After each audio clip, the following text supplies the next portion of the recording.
Good evening.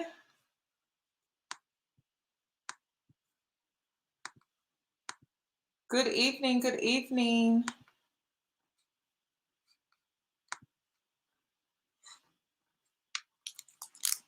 So I don't want to waste your time because this video has so much information in it and we need to go ahead and dive right on in. So I'm just going to jump right into my intro. But first, let me go ahead and announce my giveaway winners for the camera rings or the video doorbell rings. Okay. So the three winners that I have is Tia, and I will post the winners to my community tab. Also, I have Freelance, and then I also have I Am Diva Nicole. You guys, it was so hard trying to choose the winners for this giveaway because y'all were pulling on my heartstrings, and I feel like y'all was doing that on purpose because honestly, I had to cut it down to 10, and then I had to cut it down to 5, and then I finally got to 3. But it was so hard choosing the winner or the winners for this giveaway because honestly, like if I could give all of you guys one of these, I would, but I can't afford that, y'all. So again, I have Tia, I have Freelance, and then I have Diva Nicole. Please email me at realtalkwithyanni@gmail.com so that you can claim your prize so that I can have it shipped to you hopefully before the new year. Okay? So let me go ahead and start the intro. I also wanted to say shout out to everyone that is actually doing the work and working on yourself. It does not go unnoticed. I can tell just by the comments that you guys are leaving in my comment section. So shout out to you as well. You should definitely be celebrating yourself with putting in the work and being consistent with that. Hey boos, in this video, I give commentary based on my opinion. Nothing is to be taken as factual. We are just here to have conversation. We don't expose and we don't sip tea on this channel. I'm giving you real talk straight, no chaser. Let's see if you can handle it.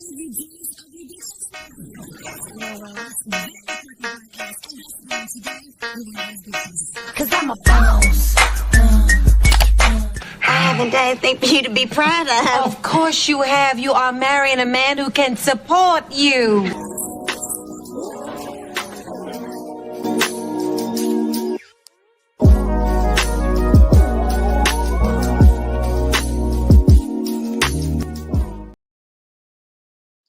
Okay, so we're going to dive right into today's video. Thank you guys for the compliments. I really do appreciate it. So first and foremost, I just have to make this known. We are very much aware that Megan Thee Stallion was because I don't want this video to get flagged. She was she was triggered at, okay? Someone actually, hell, I'm gonna just say it. Someone shot this girl, okay? We know that for a fact. Clipped. Oh my God, thank you, Crystal. Clipped. We know this girl was clipped for a fact. That is no longer a debate. So please do not come in my chat debating on whether or not Megan Thee Stallion was shot. I knew months ago that she was shot. I knew months ago when the doctor came out and confirmed that she was shot. So I don't even know why that's even a debate. At this point within this messy trial, because it is a mess. It is just a mess. It's a circus, to be honest. At this point in the trial, it's a matter of who shot her and how can we prove it? Because she was definitely clipped, you know. I don't know what else people need, but we're just going to get into it. We're just going to get into it. Pume, harmed, right. You know what I mean? Like she was, that should not even be up for debate. at all. If you still debating that, I'm side-eyeing you, you know. But let's go ahead and do a full breakdown. I'm doing a full breakdown tonight. Hopefully you don't mind. And I'm going to catch you up. So the trial has been 6 days straight. So let's go ahead and get into it.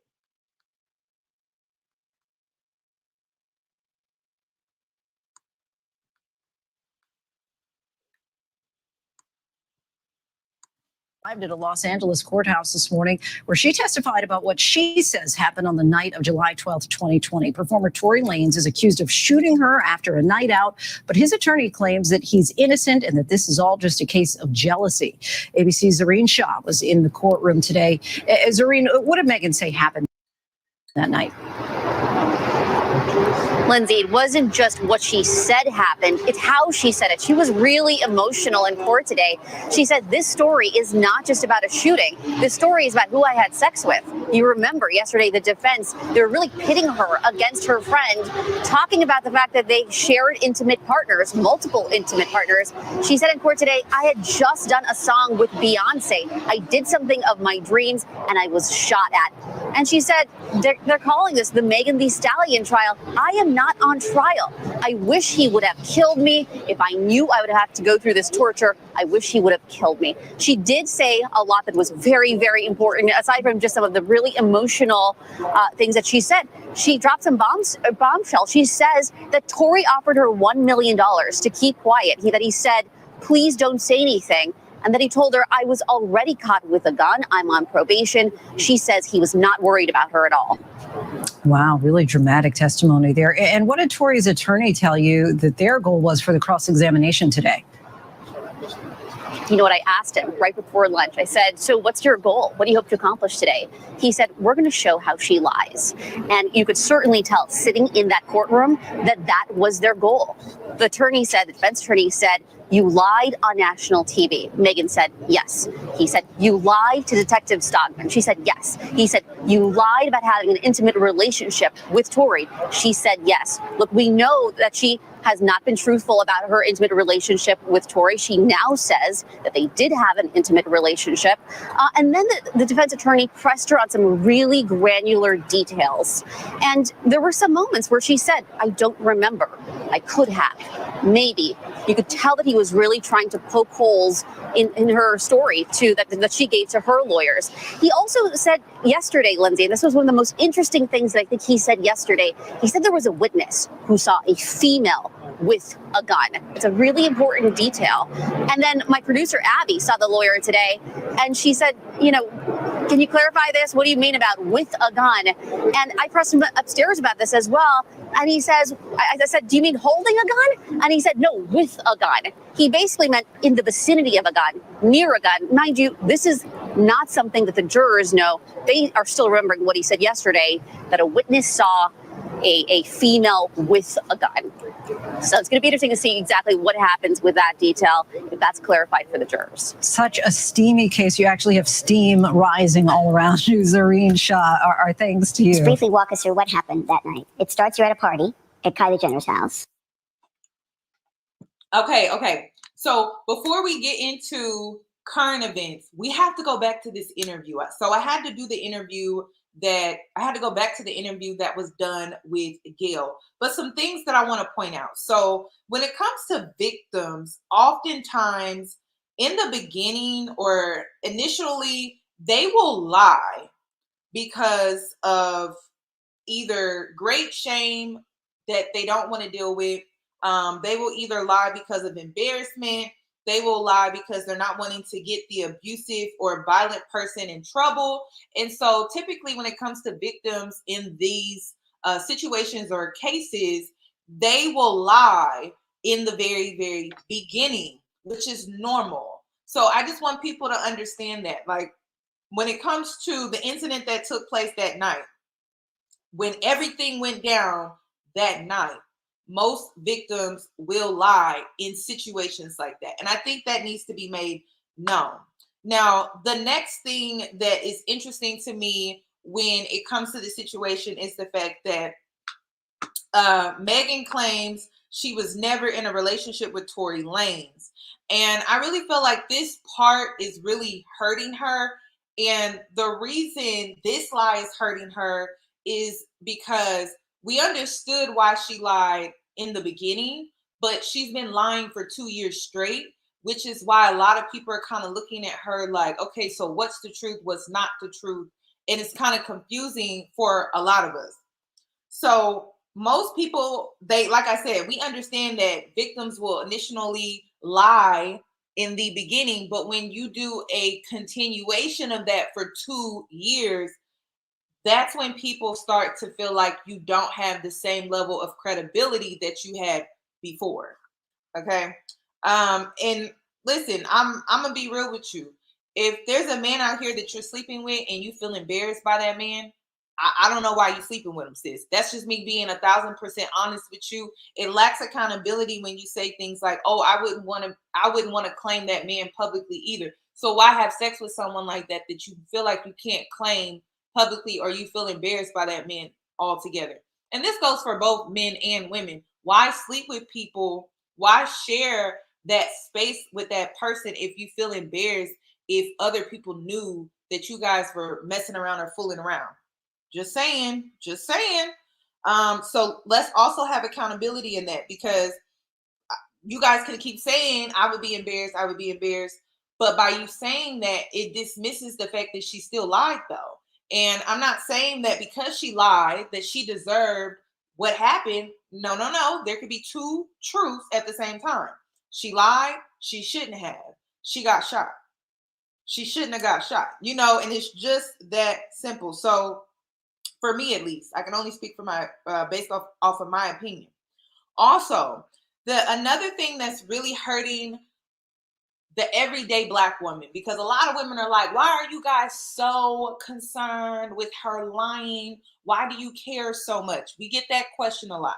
So when it comes to the everyday Black woman, the reason why this matters to us is because Megan decided, her team decided to make her the poster child for Protect Black women.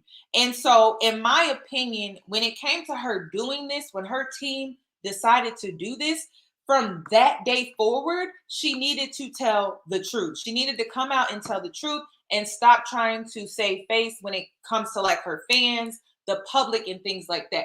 The day that she decided, the day that her team decided to make herself the poster child for Protect Black women, that was the day that she needed to put her own ego aside and just step forward with the truth, because now this has the potential to affect all of us as Black women, because when it comes to the system that we live in, that's how this works. So if you want to know why this matters, why it's so important, it's because this has a domino effect. This has a windfall effect. It can affect us all. And it's really not a good thing, because femicide is real. And so when it comes to the situation with Megan Thee Stallion, I just wish that when she decided to take on this whole Protect Black women movement and things like that, I wish she would have started with being honest. Okay. So also, I do believe that this is why the state's case against Tory isn't as strong as they thought it was before this trial started. Because in the beginning, I think prosecutors thought that this trial was, or this case was strong, that they were going to get in and get out, I would say, within a matter of 2 days. It's going on 6 days now, and prosecutors are having a hard time sealing this case. Like, and it's crazy. I really thought that this would have been over by now. That's just my honest opinion. But again, I believe that the case was stronger when people were believing Megan Thee Stallion. And I hate to say it, but it's the truth. Okay. So some other things that I want to include. This case really boils down to who shot Megan, not if Megan was shot. So I had to make that known. Also, the state would have never taken this to trial if she wasn't shot. So these people that are out here debating whether or not she was shot, please stop. Okay.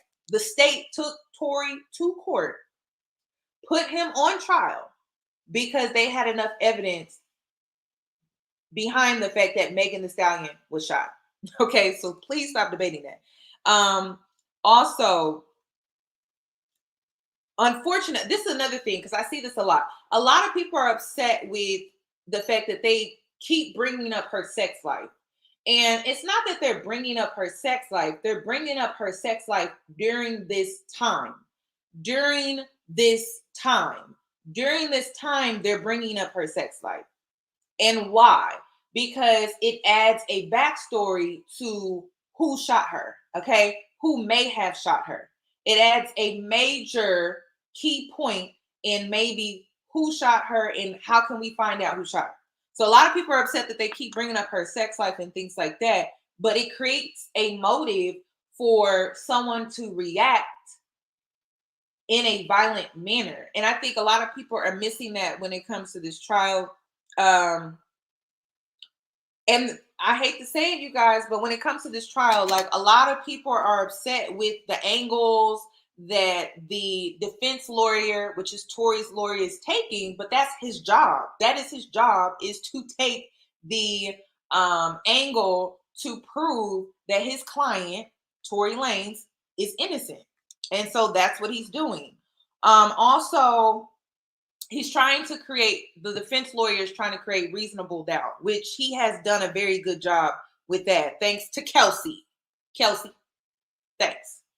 How the state is charging Tory and not Kelsey could have him walk free, y'all. That's what's on the line right now. Because they have proved reasonable doubt, Kelsey is looking like she is the perpetrator, whatever the case may be, the shooter, whatever the case you want to call it, right? There's a potential chance that Tory could walk free. I hope y'all ready for that. Also, someone is also saying, she also says this is affecting her relationship. And I'm going to be 1,000% honest with you guys.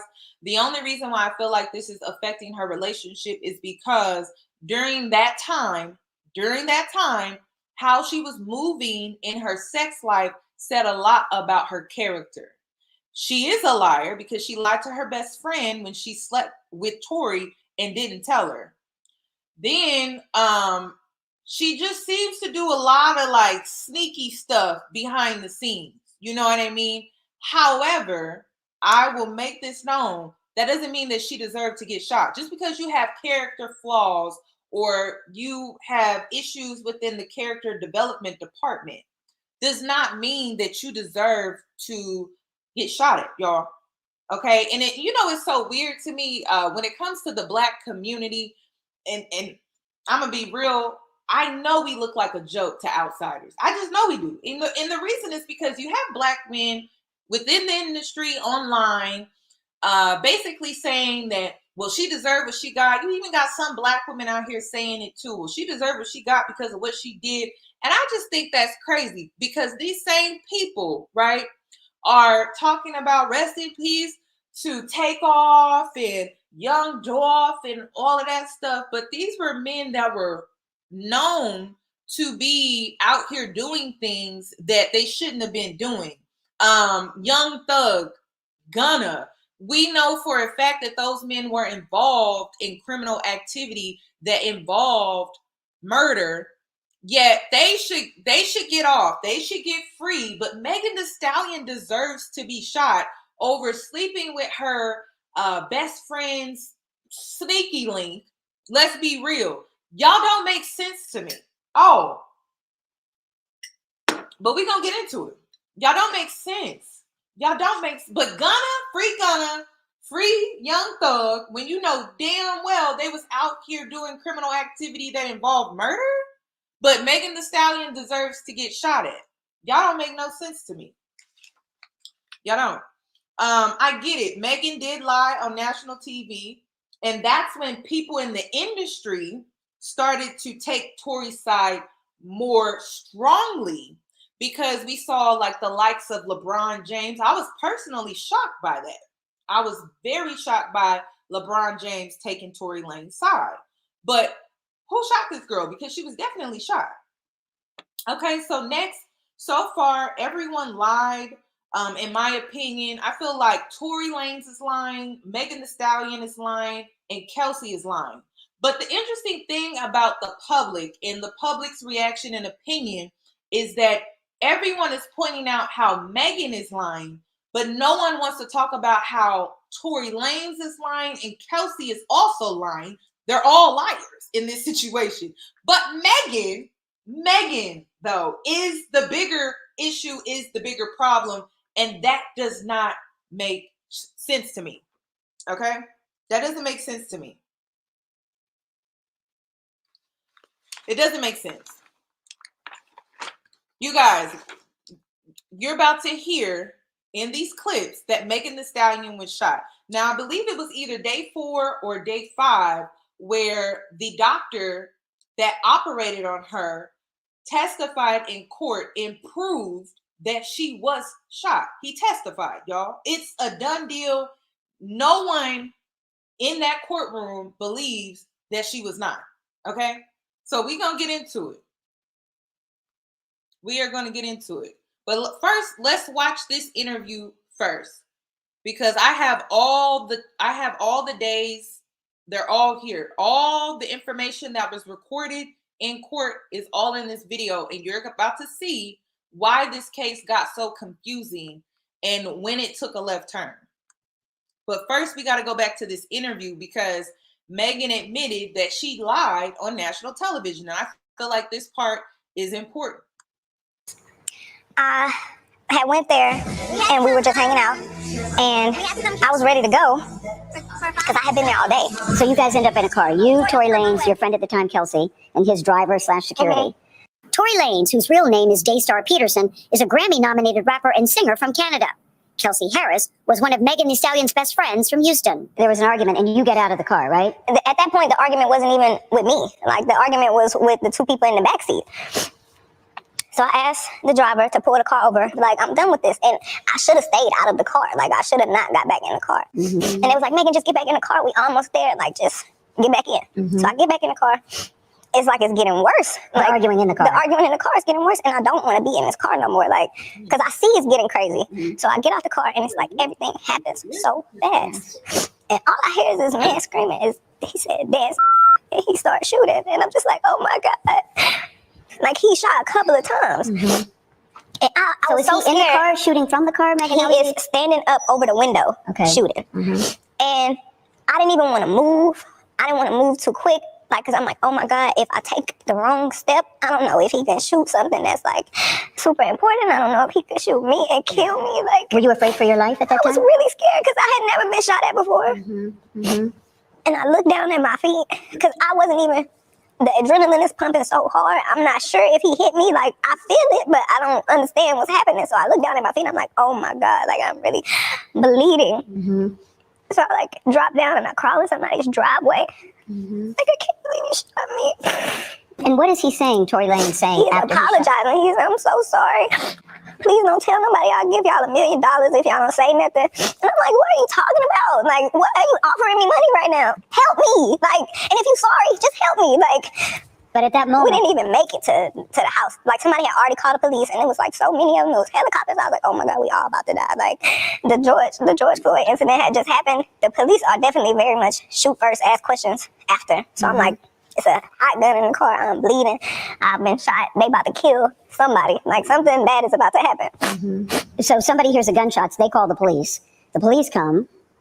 And they say what to you? They tell everybody to get out of the car. TMZ obtained video from that night. And you can see the footage of me in the swimsuit, limping backwards, feet bleeding.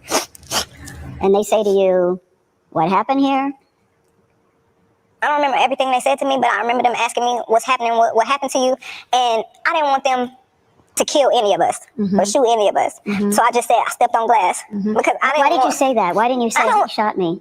For some reason, I was just trying to protect all of us because I didn't want them to kill us. Like, even though this person just did this to me, my first reaction still was to try to save us. Like, I didn't want to see anybody die. So I just said, I stepped on glass. So when I see people trying to use that against me, like trying to act like I'm lying, oh, she stepped on glass, she never got shot. I don't know who said I stepped on glass. I was lying to protect all of us. And sometimes I wish I really would have never said that. You wish you would have just told the truth? I wish I would have told the truth, but if it saved all of us from dying, then that's just probably what it was meant to be. So when you told the police you stepped on glass, did they believe you? I don't know. So how did you go from the glass? Did you go to the hospital? So they took me straight to the hospital, Mhm. and the police questioned me, and I said it was just glass. You still stuck with that I story? stuck with it was glass. And right as the officers were like, okay, we done with this, we leaving, the doctor came in and he was like, you know, you got bullets in both of your feet. Like, you got fragments in this foot, and it's like right on the back of your Achilles. And I'm like, There is a medical report that says that there were that you had been shot, and the medical report also says that to this day you still have there's still bullet fragments in your my foot. feet. And there are still many people, as we sit here today, Megan, that don't even believe you were shot. There's a hot gun in the car. Yeah. What else? What happened? In text messages obtained by CBS News, Kelsey Harris, the other woman in the car, texted Megan's security guard saying, "Help, Tory shot Meg."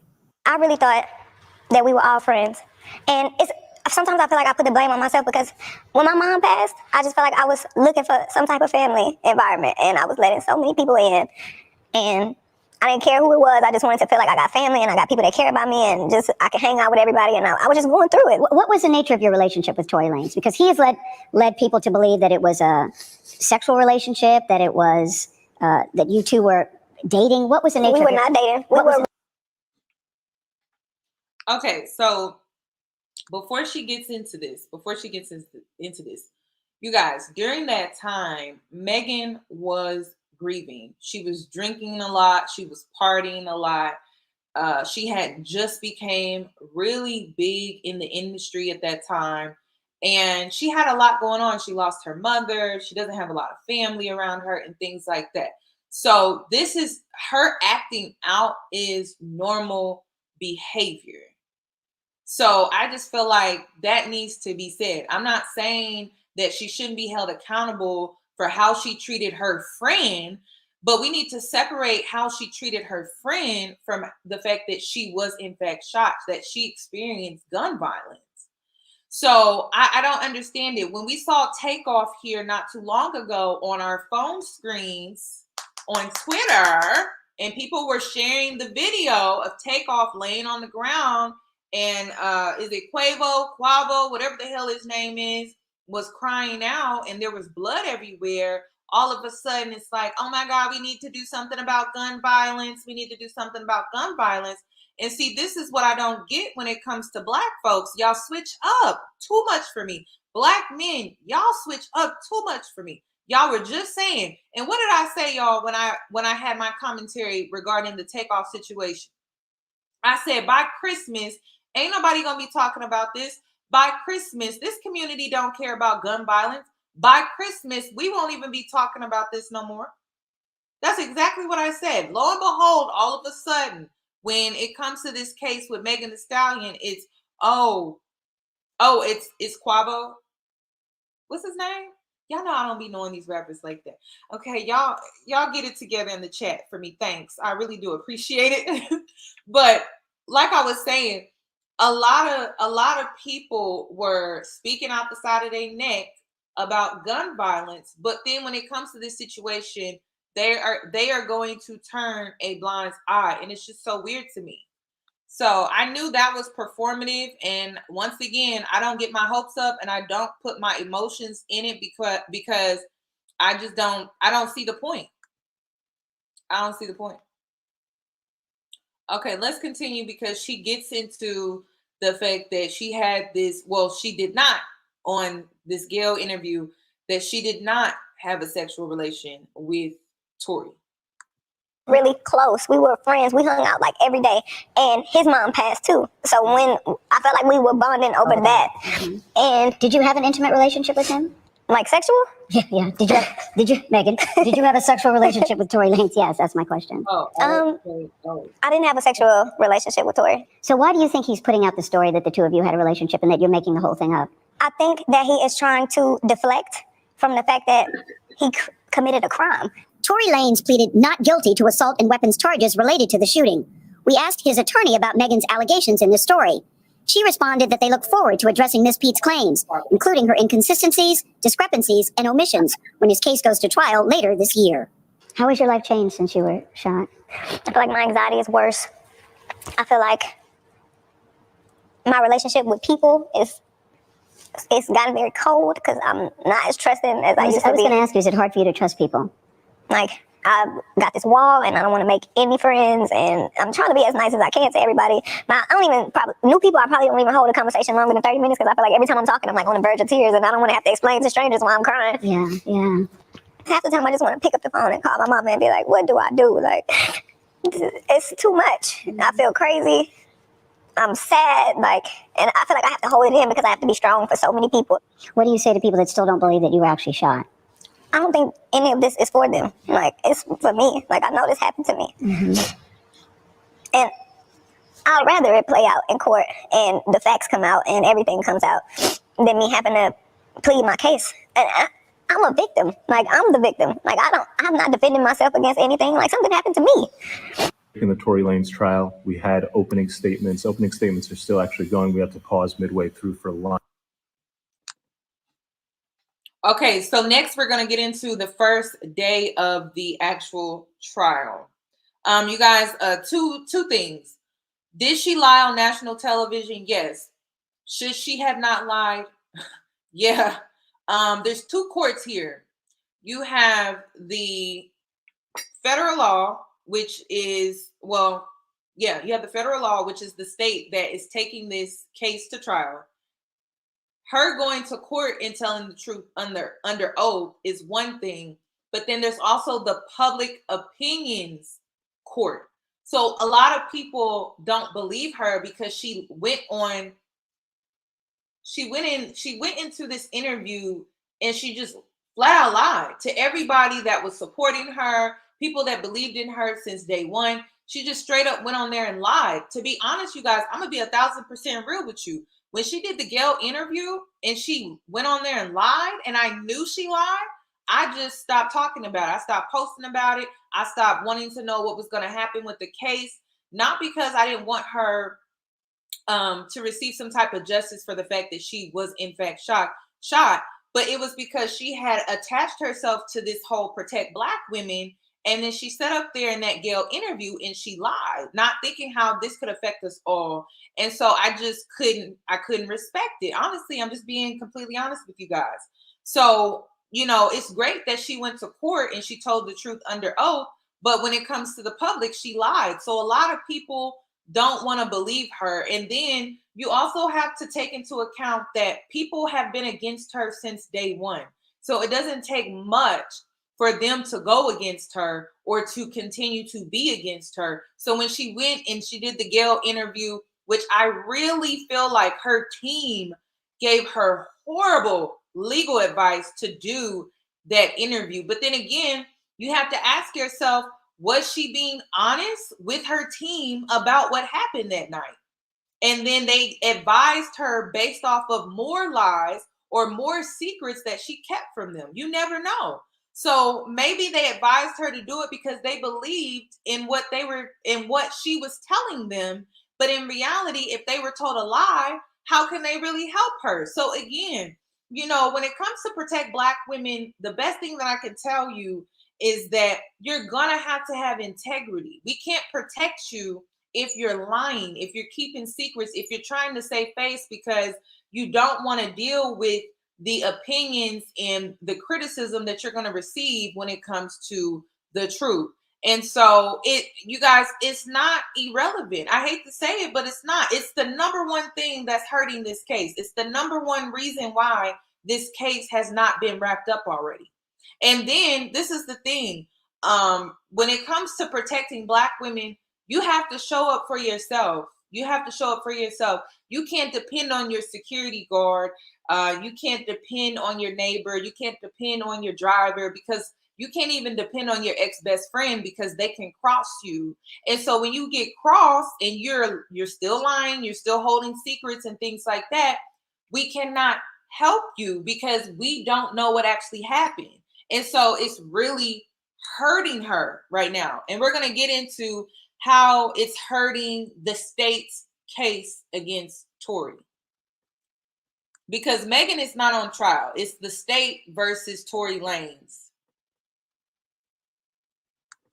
Lunch.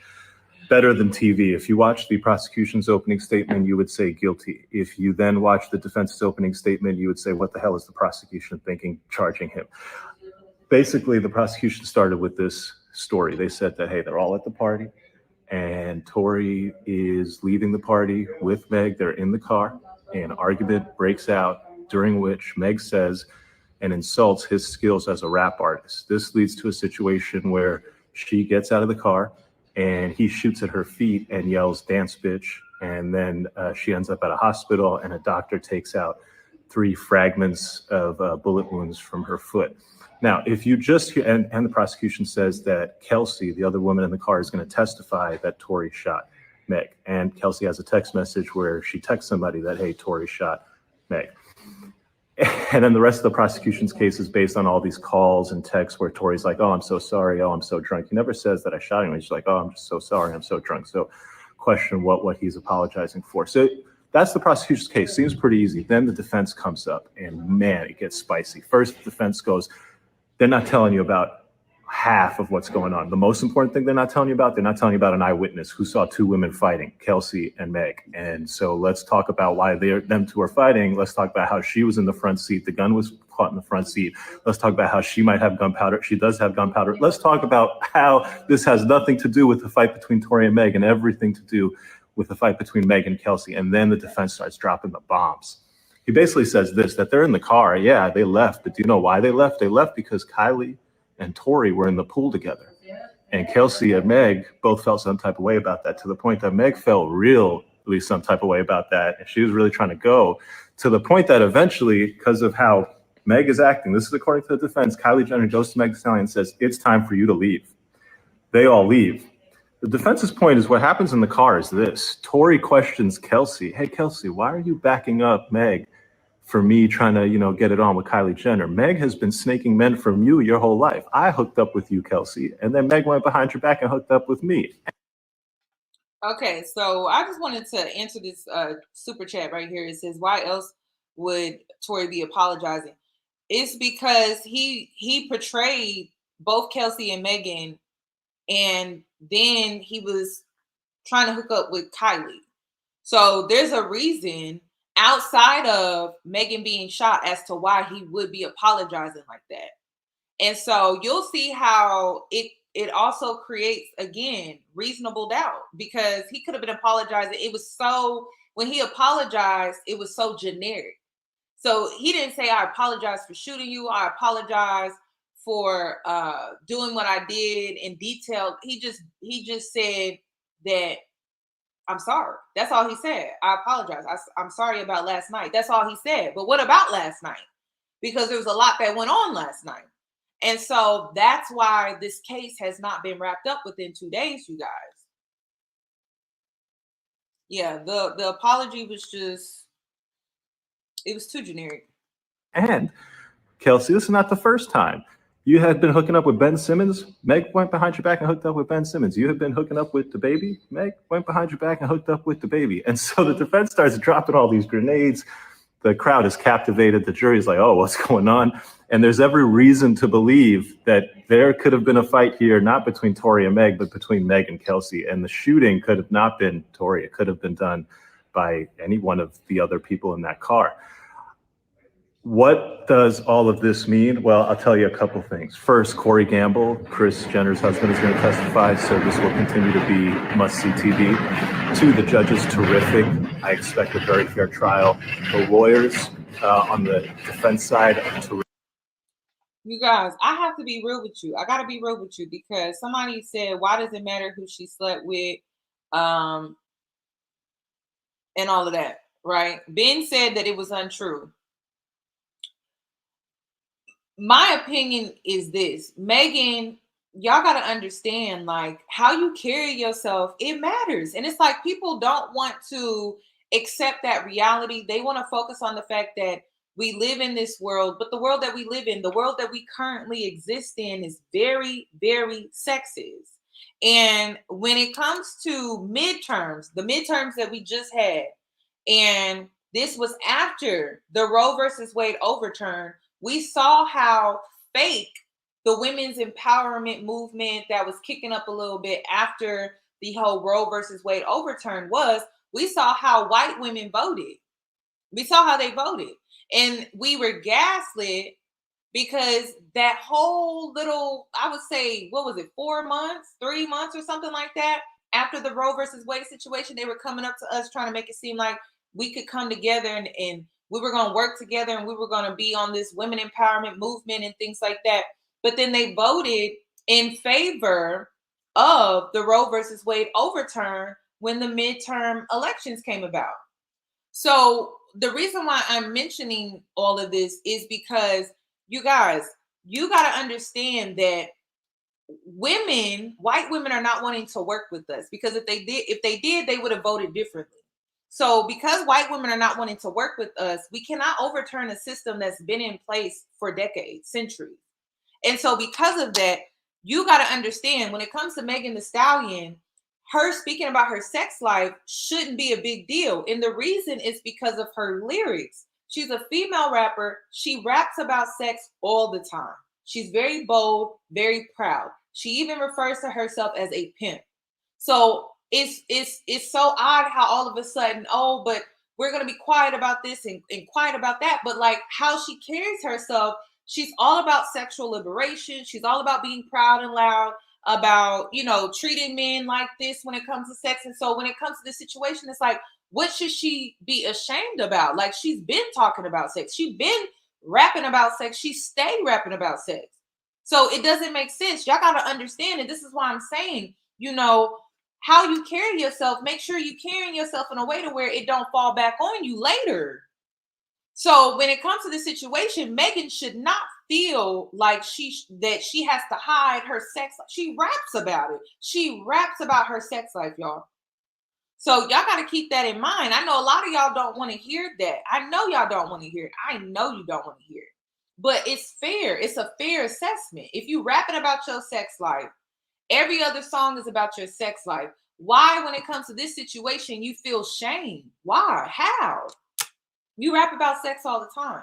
So I don't know. I talk to sex workers. I talk to strippers. I talk to girls that do OnlyFans and things like that. They're not ashamed about what they do, or else they wouldn't be out here doing it. They wouldn't be out here promoting it online or on the internet. So you got to be careful about that, y'all. You got to. If you're not proud about what you're doing, why are you out here promoting it? She promotes that lifestyle. There shouldn't be any shame. If she slept with Ben, but Ben said that that's not true. So count that out. But if she slept with the baby, Tory Lanez, and whoever else, it should not be a big deal, because there shouldn't be shame behind something that she proudly advocates through her brand and her lyrics. Okay, so I don't even know why people are wanting to be timid regarding that, when it's like that's all she raps about. Terrific.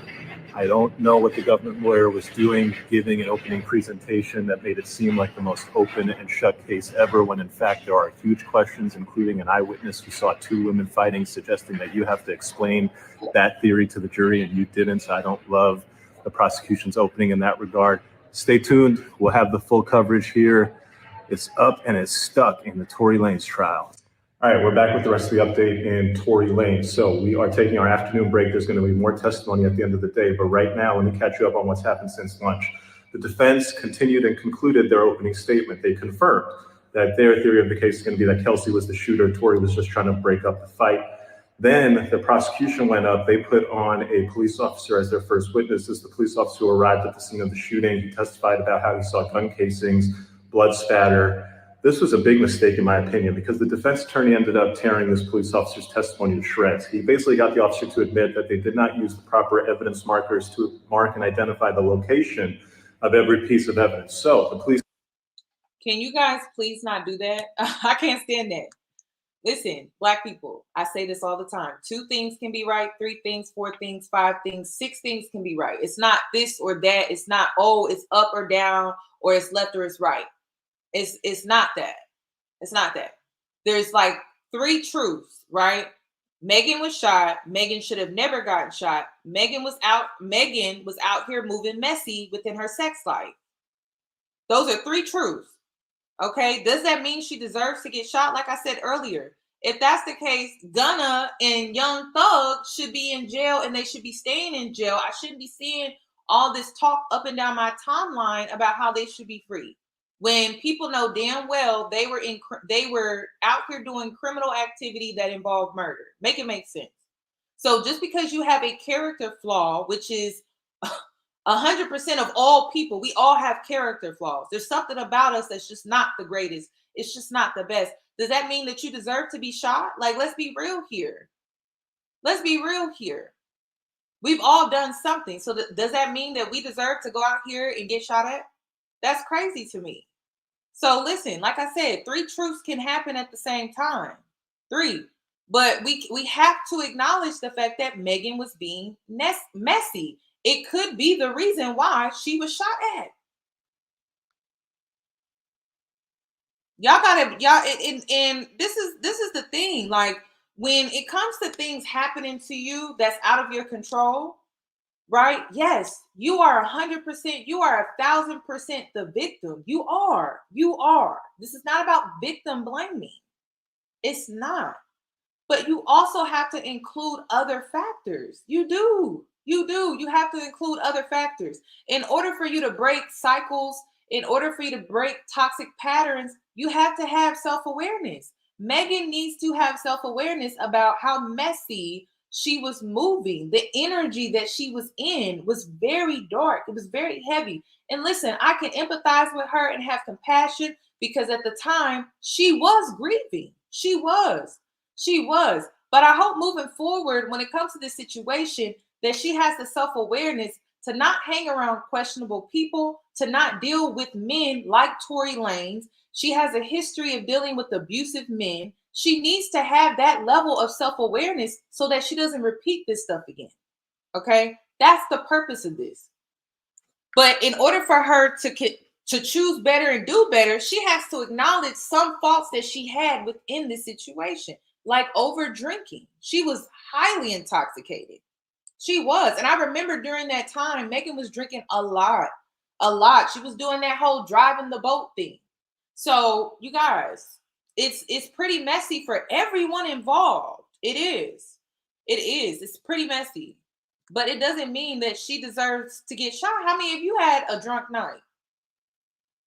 How many? How many of you guys going to a pool party, you got drunk and you passed out or you blacked out or something like that? That mean you deserve to get shot now?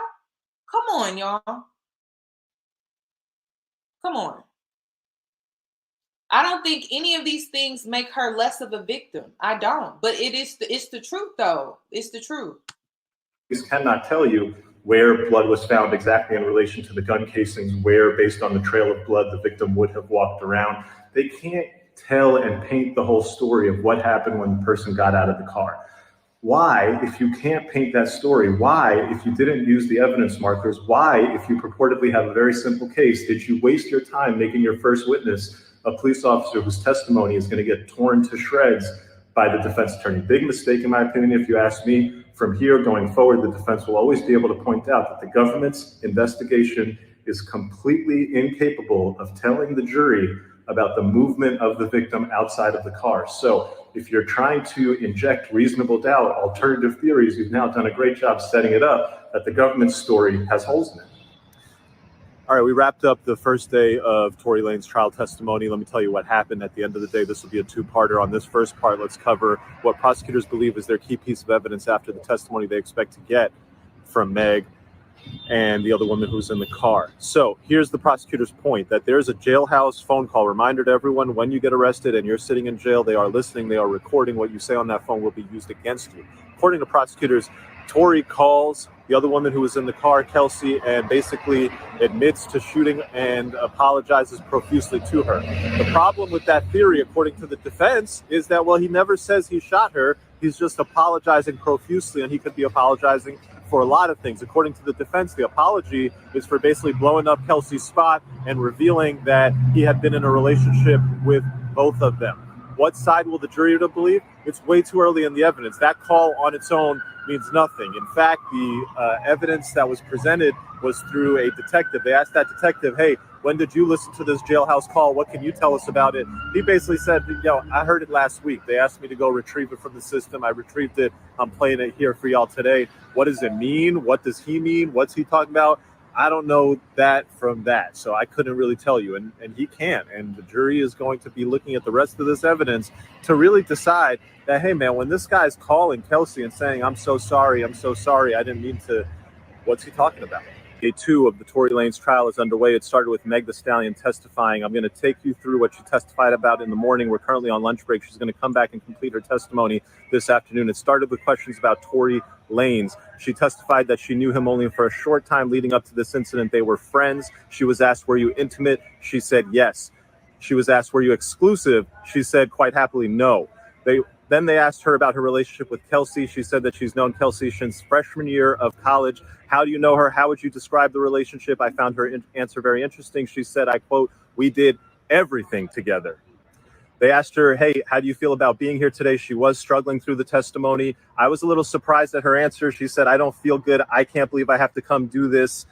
Not really sounding like a victim to me. She's a strong Black woman. That's the image that the jury, I think, would have gotten of her. And I expected her to say something more like, I'm here for justice. I'm here to tell my truth. That man shot me. They asked her about when they left the party and when Tory got there. So she explained that initially she had gotten there with a larger group of people. Then later she asked Tory to come. By the time Tory got there, it was a lot fewer people. And then towards the end of the night, they asked her who was left. And she said it was basically just me, Tory, and Kelsey. And then we got in the pool.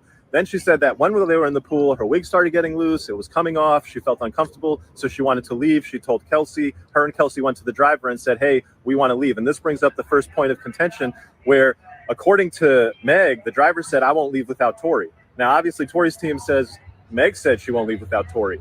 And then the person actually, the defense attorney asked, well, why? You guys, I believe it. I believe that his assessment is accurate when it comes to the strong Black woman comment. And the reason why I say that is because this entire time she's been playing that role.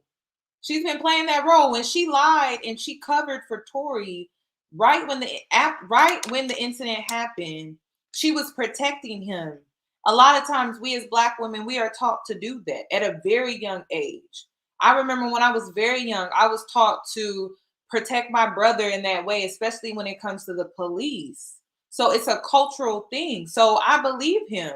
You guys, when it comes to the commentary that Black women have been giving out when it comes to social media, whether it's YouTube, TikTok, Instagram, celebs are very last when it comes to the commentary.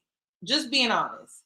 I have some celebs that watch my videos because I do get DMs on Instagram, but it's a very small select few.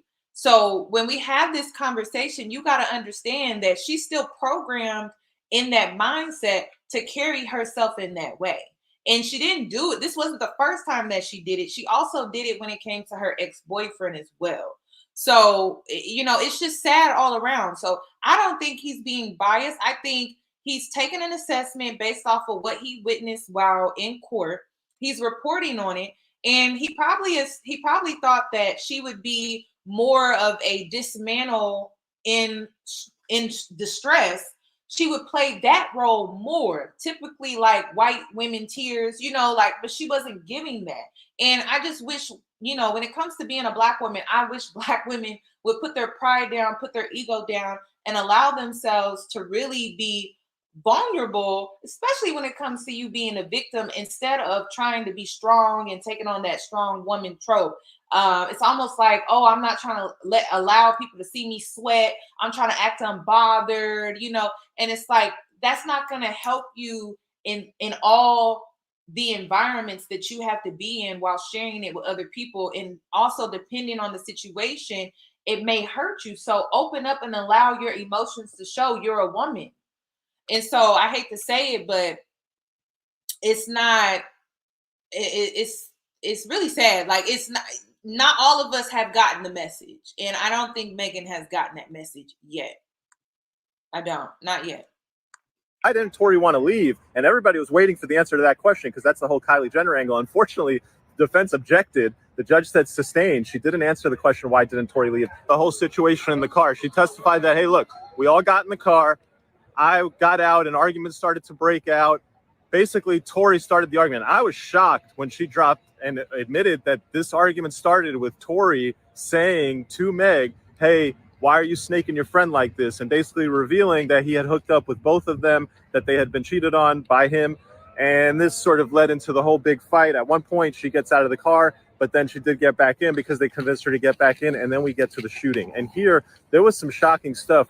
So here's some of the key stuff. One, Meg described that, hey, look, I got out of the car, I looked back over me, and then I saw Tori holding a gun, pointing it at me, and he shot me after he said, dance bitch. But then, this is the prosecution asking the questions, and even in the prosecution asking the questions, she said stuff that makes you scratch your head, which leads you to believe that what's going to happen under cross-examination. The prosecution asked her this, where was Kelsey when Tori was doing the shooting? You know what Meg said? Meg said, I didn't see Kelsey. I only saw Tori. Question, was she in your field of vision? Because she's right there. Where was she? If you can't answer that question, that doesn't seem like it adds up, especially not in a case where the theory from the other side is that there was a struggle and that Kelsey was the one who let off the gun. If the victim can't tell you where Kelsey is, that seems highly problematic to me. The other parts of the testimony that were a little bit confusing is they asked her, where was Tori? Was he standing on the car? Was he standing on the ground? And she said, well, he was shooting up over the window, but I don't know if he was standing on something. And they asked her, how tall is he? She said, I think he's like 5'3" or 5'4". He's taller than that, but that's not tall enough to shoot over the window of an Escalade while standing on the ground. And then they asked her, hey, was he on the passenger door, or was he on the front door or the back door? That's what she said. He's on the passenger side. And they were like, all right, well, was it the front door or the back door? She said, I don't. The other part of her testimony that I found a little confusing, and it didn't mesh with what the prosecutor said in his opening. The prosecutor said in his opening that Kelsey went to where Meg was, and that after Kelsey went to where Meg was, after Meg had been shot, that Tori was approaching them. Meg's testimony today was different. Meg's testimony was not that she got shot, she went away, and then Kelsey went to where she was, and then Tori came at the two of them. No, Meg's testimony is she got shot, she went away, and then she saw Kelsey and Tori both coming to them. Again, does not add up. We finished with, why did you not tell the police the truth? And this was very interesting. Okay, so that tells me that Kelsey and Tori were behind her when that gun went off. I hope you guys caught that. And I think about like a year ago when I talked about this, I said that I believe that there could have been a tussle over that firearm. And so I don't know. But we're going to get into the DNA and all of that when it comes to the gun and stuff like that. But I said that there was a tussle. I honestly don't know if Megan 100% can remember or if she even saw who actually may have shot her, because Tori is not that tall. He is not that tall to shoot. We're talking about an Escalade to shoot over the window.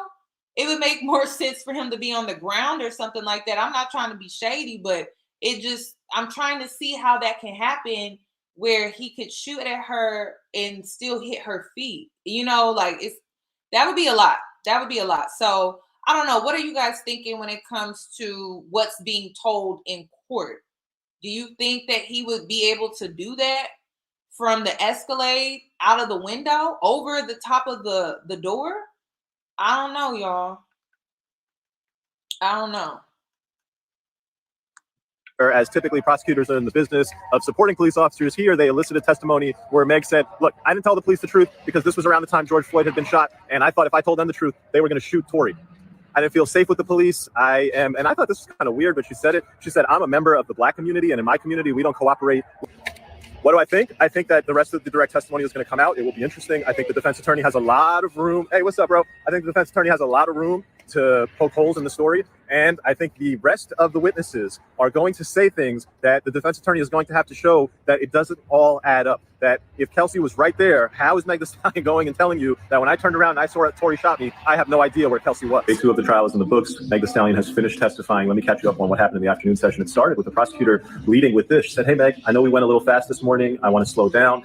And Meg said, yeah, I was a little nervous. And then Meg actually said, these are her words. She said, I want to feel strong. I want to come off strong. And I didn't. And then she proceeded to testify. And she did come off a lot stronger and a lot more sure of herself in the afternoon session. There were powerful moments talking about he shot me, talking about the pain and the trauma and the emotion this whole situation has caused her, talking about how she initially did not want to do this. She wanted to try to protect Tori. And so there were very powerful moments of the testimony. She explained that ultimately she did decide to go to the police and say that Tori was the shooter because of the false narrative that Tori had put out there. In her mind, she felt like she was a grown woman. She shouldn't have been hanging out with these people, getting involved in this mess. I'm not quite sure who these people that she was referring to when she was like, oh, I should be hanging out with them. She was hanging out with like Kylie Jenner, her assistant, Tory Lanez. So I guess she just meant Tori. I thought that statement was very indicative about how Meg feels about this whole situation, which is basically that she did nothing wrong. She had nothing to do with this mess, and she just wants to be completely removed from the whole situation. She denied that Kylie Jenner told her to leave. She denied that the security guard, and Kelsey had at one point left and then came back because she said, I want to go back to get Tori. She said that it was the security guard who wouldn't leave without Tori, and that's why she was there. But at the same time, she also admitted that she didn't want to leave without Tori. So again, there was a lot of this. She just didn't want to say anything that made her image look bad, and I don't know why. She denied that there was any sort of relationship between Kelsey and Tori, which could have led to her being accused of going behind Kelsey's back. And like in the car, she admits that in the car, Kelsey accused her of going behind her back. So I don't know how she's denying that there's no relationship between. The defense attorney asked her, hey, what did Kelsey mean when Kelsey said that this isn't the first time you've gone behind my back? And Meg said, oh, I don't know. Then we get to the shooting sequence, and I think the defense attorney did a really good job here focusing on the fact that, hey, did Meg Thee Stallion actually see who was shooting the gun? I don't think there's any doubt that 5 shots rang out. The question is, who pulled the trigger? Was somebody pointing at her, and who? The defense attorney established this, that Meg is in the front seat, front passenger, that Kelsey is directly behind Meg, and that Tori is in the rear passenger seat. He got Meg to testify this. Meg gets out of the car. She walks a couple steps to the front of the car by the absolute front, and then she goes a couple steps beyond that. All of this took a couple seconds. Within that time, apparently, Tory Lanez has made it from the rear passenger seat to now being on the passenger side. And from the passenger side, he pulls out a gun.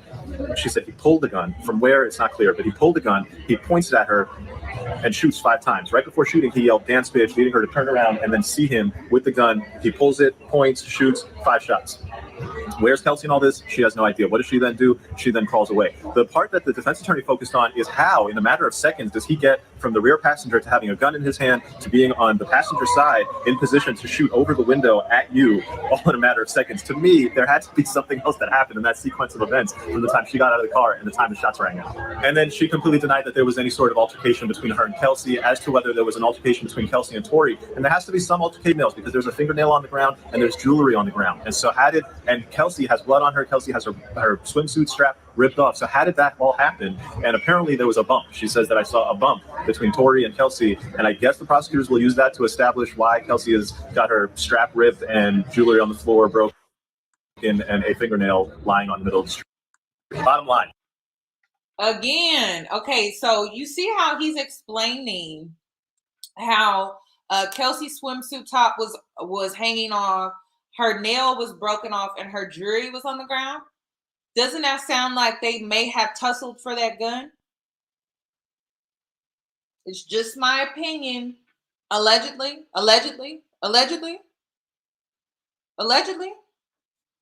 She had think about it, ladies, a broken nail, broken necklace, her top was off. Was the alleged assault a tussle? Or was it an assault and a tussle? Did Kelsey reach for the gun because he was assaulting her? You know, I have so many questions. I don't know. I don't know. Her testimony was strong. It was powerful. It was a victim telling you that a man shot her. All right. So from here, I think there's 2 important issues with this case.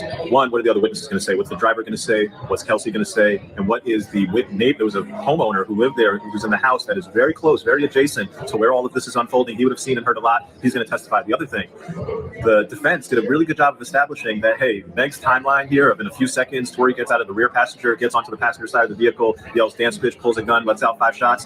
That there could have been a lot more that happened there in that sequence, because that's a lot of things happening in a very small amount of time. And it is not clear from Meg's testimony that a jury would go ahead and say, oh yeah, that man pulled a gun and he was shooting. I could see the jury looking at that testimony, looking at that sequence of events, saying that doesn't add up and that means reasonable doubt. Or looking at it and saying, well, okay, maybe something happened here, but did this guy intentionally pull a gun and shoot at this woman? No, maybe there was another shooter. Maybe there's another explanation of how those gunshots rang out. Oh my God. When we walked out of that courtroom just now, every single person was shocked.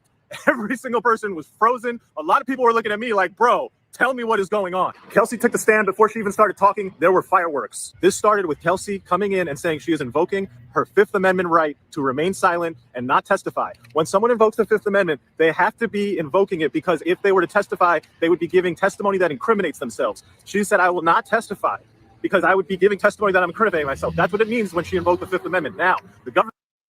Okay, so day 3 is when a lot of people started questioning whether or not Kelsey was the one that also may have been involved in how she may have got shot.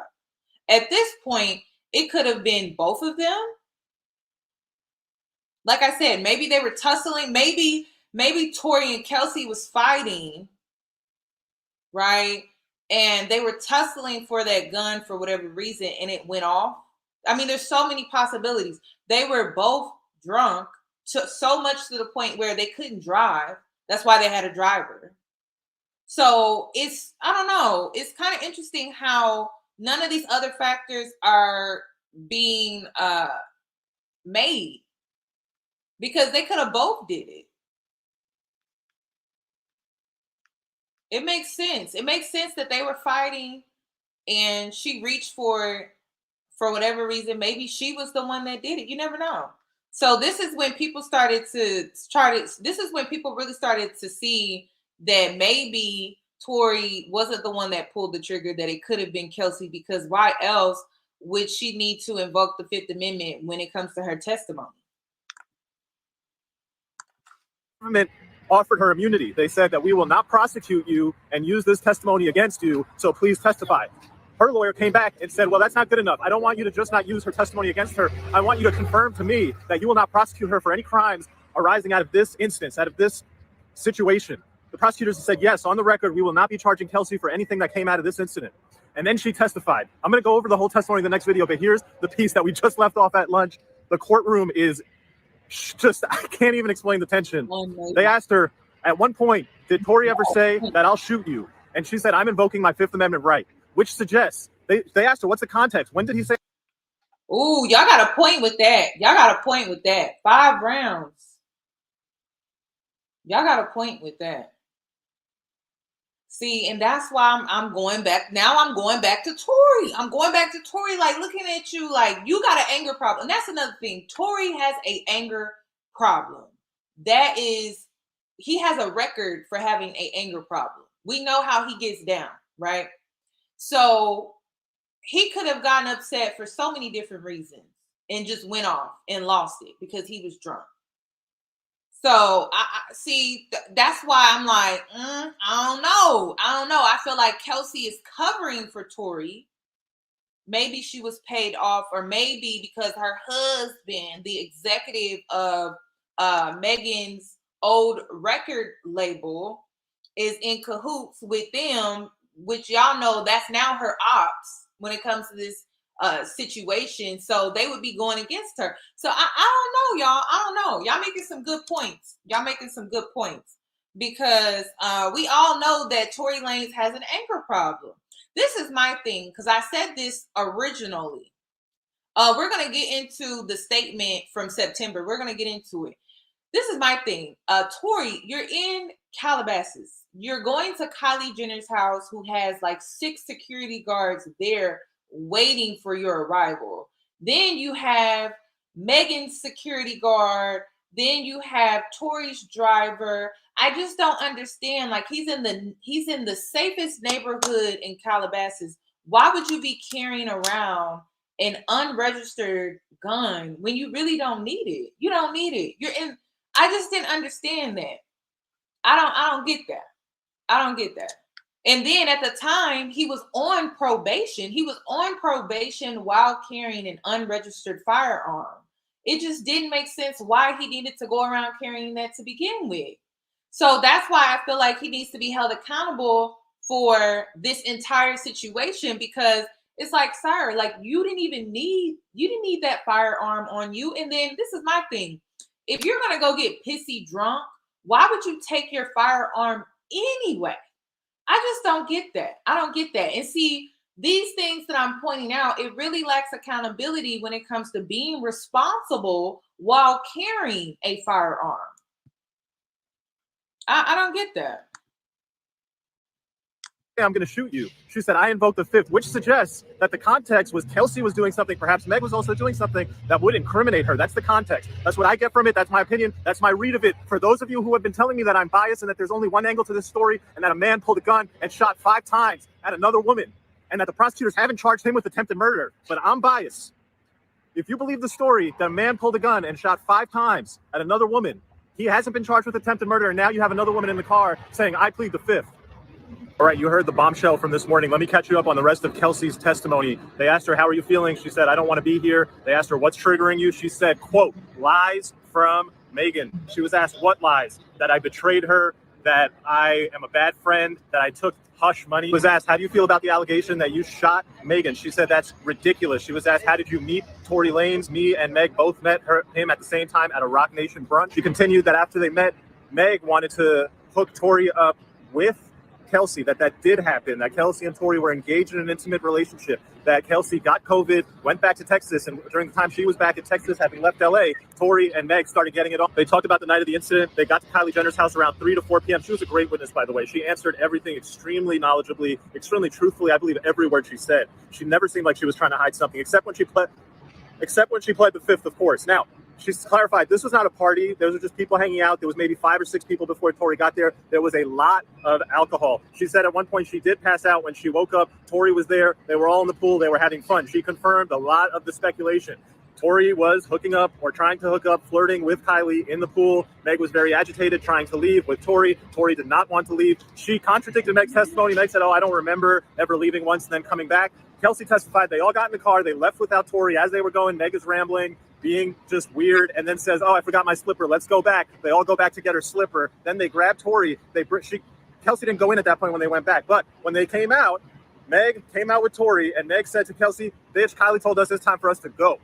Tory drops the bombshell that he had been hooking up with Meg. Kelsey did not know this. The first time she learned this is in that car. That's when the argument ensues. That's when just lots of arguing is going back and forth. The prosecutor really tried to pin it down and make it look like the argument was only between Tory and Meg. And Kelsey was adamant that, everybody was arguing with each other. It was a mess. She confirmed that Meg was dissing Tory's career, his skills as an artist. This stuff all crescendoed. The prosecutors asked her about, was there ever a threat made by Tory to shoot? She said yes. Prosecutor asked her, what's the context? She said, I invoke my Fifth Amendment right. You can only invoke your fifth if the testimony that you are compelled to give will incriminate you, meaning that the context around the threat, if Meg will not tell us, if Kelsey tells us, it would incriminate her. And it gets crazier. We are on a 15-minute break. Got to get back into the courtroom very quickly. I sat at 12 o'clock directly in Kelsey's line of vision. I watched her testify. I watched her deny that Tory threatened to shoot her. I watched her confess that she lied to the police when she said that. The reason why she was lying to the police, the investigators, is because she wanted to protect herself. OMG. The rest. Okay, so another reason why this case is so messy is because Kelsey back in September went and testified with a recording.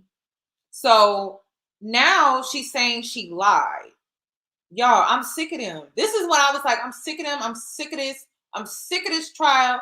Everybody getting on my nerves at this point because, for months, y'all, 4 months, they were all on social media going back and forth and we watching and reading and keeping up with it. And we like, well, who's telling the truth? Who's telling the truth? And we thinking, okay, when this goes to trial, we'll learn the truth. They still lying. I don't buy it for 1 second that Kelsey lied back in September. I don't. They all get on my damn nerves. I don't trust none of them. If I'm being completely honest, I don't trust none of them. That's how I see it. I don't trust Tory. I don't trust Kelsey. And then when it comes to Megan, yes, I do believe she was shot, y'all. Like, she has bullet fragments in her foot. So it's just like, somebody got to take the fall for this, period. Like, somebody. I don't know if it's Kelsey or Tory, but one of them shot this girl. This is getting ridiculous to me. One of them shot her. I don't get it. If Tory gets off on y'all, if Tory walks free, I'm gonna be mad as hell. She just switched up so randomly. Like, the only reason, I'm gonna tell you this now, the only reason why the prosecutors felt like they had a solid case to take to trial was because of her recorded testimony. And so now she's saying she lied? Make it make sense. Make it make sense. I think Kelsey originally told the truth as well, but now she's backtracking. And I'm going to get into why I feel like she's backtracking. I am. I feel like this is a classic case of two women that were in a disagreement all over a leprechaun. That's why I made him short in this video, because, you know, it's giving that. I should have made him smaller than that, but I'm not trying to be too mean. But it's just like, this is all over a man. Like, the man is the reason for all of this. A man, a leprechaun man. And I just can't get over that, y'all. I can't get over that. So we're seeing that this all happened over this man. He was sleeping with the both of them, and he was playing the both of them. And this is why I tell y'all, girl code is dead. Stop believing in that. And the reason is because it only takes some D. Once D enters the chat, women in their mind goes completely out the window. They become very dumb, naive, desperate. And so when we speak on girl code, you would think, okay, because if I was in the situation, right, and I'm like, oh, so he trying to play us both. I don't really like you right now because you supposed to be my best friend. You did this behind my back, but you know what? It's girl code before hoes, right? So since he trying to play us both, I'm gonna have your back. If I was Kelsey, I'm like, I'm gonna still have your back when it's all said and done. But then, y'all, I'm gonna be 1,000% honest with you. I think the reason why Kelsey don't have Megan Thee Stallion's back was because y'all remember during this time when they had they falling out behind this incident, and she was all online. Megan, being the type of person that she is, was flaunting her new friends and trying to make it seem like her life was just so much better now that Kelsey and them are no longer friends, and how she had her new friends sitting up on the internet bullying Kelsey. Y'all remember that? And that was just based off of what we saw online. We don't know what was going on behind the scenes. Y'all remember that? So again, y'all, when it comes to this situation, Megan did not deserve to be shot, but Megan also got to take accountability because she was just being too damn messy while all of this stuff was still up in the air and things had not settled. Dust had not settled. So what we're seeing here is two friends, two girlfriends, right, have a falling out all over a man. And because Megan betrayed Kelsey, now Kelsey is betraying her back. That's what we're seeing. All over a leprechaun. And it shouldn't be like this. Because I'm telling you, if it was two men, they would have been like, oh, it's bros before hoes. Like, don't worry about it. Like, it's cool. Like, it's whatever. Let's just make sure we handle this right here. But no, women, catty, petty, all of this stuff. And it's blowing it so far out of proportion. And it's hard to respect. It is. It really is. And I'm looking at Kelsey, like Kelsey tries to make herself seem like she innocent and she's the one that was done dirty. But it's like, girl, you ain't no better now. You're no better than neither of them when it comes to this situation. Because I get it. She felt betrayed by Tory and Megan. But now it's like, you know better than the both of them, because now you're doing the same thing. You're stooping to their level or below, because this is crazy. This is crazy. This is crazy. And I feel like Megan does have a little naiveness. She think everybody her friend. Everybody ain't your friend. There are just some people that are just associates. You dab it up with them and you keep it moving, but you don't got to be buddy friends with everybody. You can't be. This is why. Of the testimony that we just saw in the after lunch session was a prosecutor holding on for dear life to a recording between her, a police investigator, and another LA County prosecutor, and Kelsey, and just replaying that recording and saying, Kelsey, didn't you say this? And Kelsey saying, I did. Kelsey, is that true? And Kelsey saying, no, I lied. Did the LA County prosecutors give Kelsey immunity? I think so. They did, didn't they? That's what I reported this morning. That's what I saw in this courtroom. Does Kelsey sound like a believable witness? No. Is Tory Lanez accusing her of being the shooter? Yes. I'll tell you something. That jury, most of them, it looked like they had their mind made up. I don't know which way, but they saw that person say that I lied about all that to protect myself. They're going to hear that there was gunshot residue on her. We are done. Kelsey is not done. She will be back tomorrow for another day of testimony. In fact, the opening direct examination by the prosecution of Kelsey started in the morning. It's still not finished. It's going to continue to tomorrow, and then we'll get cross-examination. Let me catch you up on what happened. Kelsey testified that everything that she had told prosecutors and investigators before, suggesting that Tory had shot at Meg, was a lie. That she did it, why? To protect herself. Why was she protecting herself? She didn't want to incriminate herself. And then there was this back and forth exchange that just kept going on. They were saying the same thing to each other. I don't know why the judge allowed it. The prosecutor's like, why? She's like, to protect myself. Why? To protect yourself from what? And she just kept saying, to protect myself. Finally, they moved on. The prosecutor's story basically comes down to this. They're introducing evidence that Kelsey seems to deny, but then doesn't seem to deny, as far as Tory making offers to say, hey, I'll give you this money when they're in the car and the police are coming up behind them. There's a helicopter overhead. Tory's like, yeah, I'll give you $1 million. Don't say anything. And she's like, I didn't take that. I didn't know what he was talking about. And then there's another meeting that happens later on between Tory and her. And she says, I didn't take any money. But she, at the same time, doesn't deny that offers were made. The other part that prosecutors are using and hanging their hat on are messages after the shooting where Kelsey is communicating with other people, including a key text message where Kelsey says, Tory shot Meg. That was sent to Meg's security guard. For the cross-examination, what I'm looking and expecting for the defense to do is basically pin Kelsey as the shooter. They're going to start with the gunshot residue. They're going to say she's got gunshot residue on her. And then they're going to start pointing out to all, and there are so many, I don't even think you can cover them all, of the inconsistencies in the stories between Meg and Kelsey. One of the biggest inconsistencies that I can't make any sense of is Meg says that she was out of the car alone. Kelsey says, no, we were both out of the car. She said that today in court, we were both out of the car when the shots happened. Kelsey vehemently denied that she saw any type of shooting, and she kind of kept saying that there were just gunshots that went off. She did not admit how. I think a juror is going to go one of two ways. A juror is going to look at this and say she's been paid off, she's lying for Tory, Tory's a criminal mastermind, guilty. I think a juror might look at her and say she's trying to protect herself from incriminating herself about being involved in this shooting. And so she's lying, and maybe she's the shooter, and that's enough for me to say reasonable doubt the prosecution hasn't met their burden. We shall see. This case is not ending anytime soon. Stay tuned. Morning session. We had the doctor. Okay, let me answer this super chat. The reason why there's doubt surrounding the whole offering money, they believe that he did offer money, but it wasn't because he shot her, right, in defense, right? It wasn't because he shot her. It was because he had a deal that was currently it hadn't, like, he had not signed the contract or some deal that he had going on with Rock Nation. And so he wasn't trying to ruin his opportunities with that.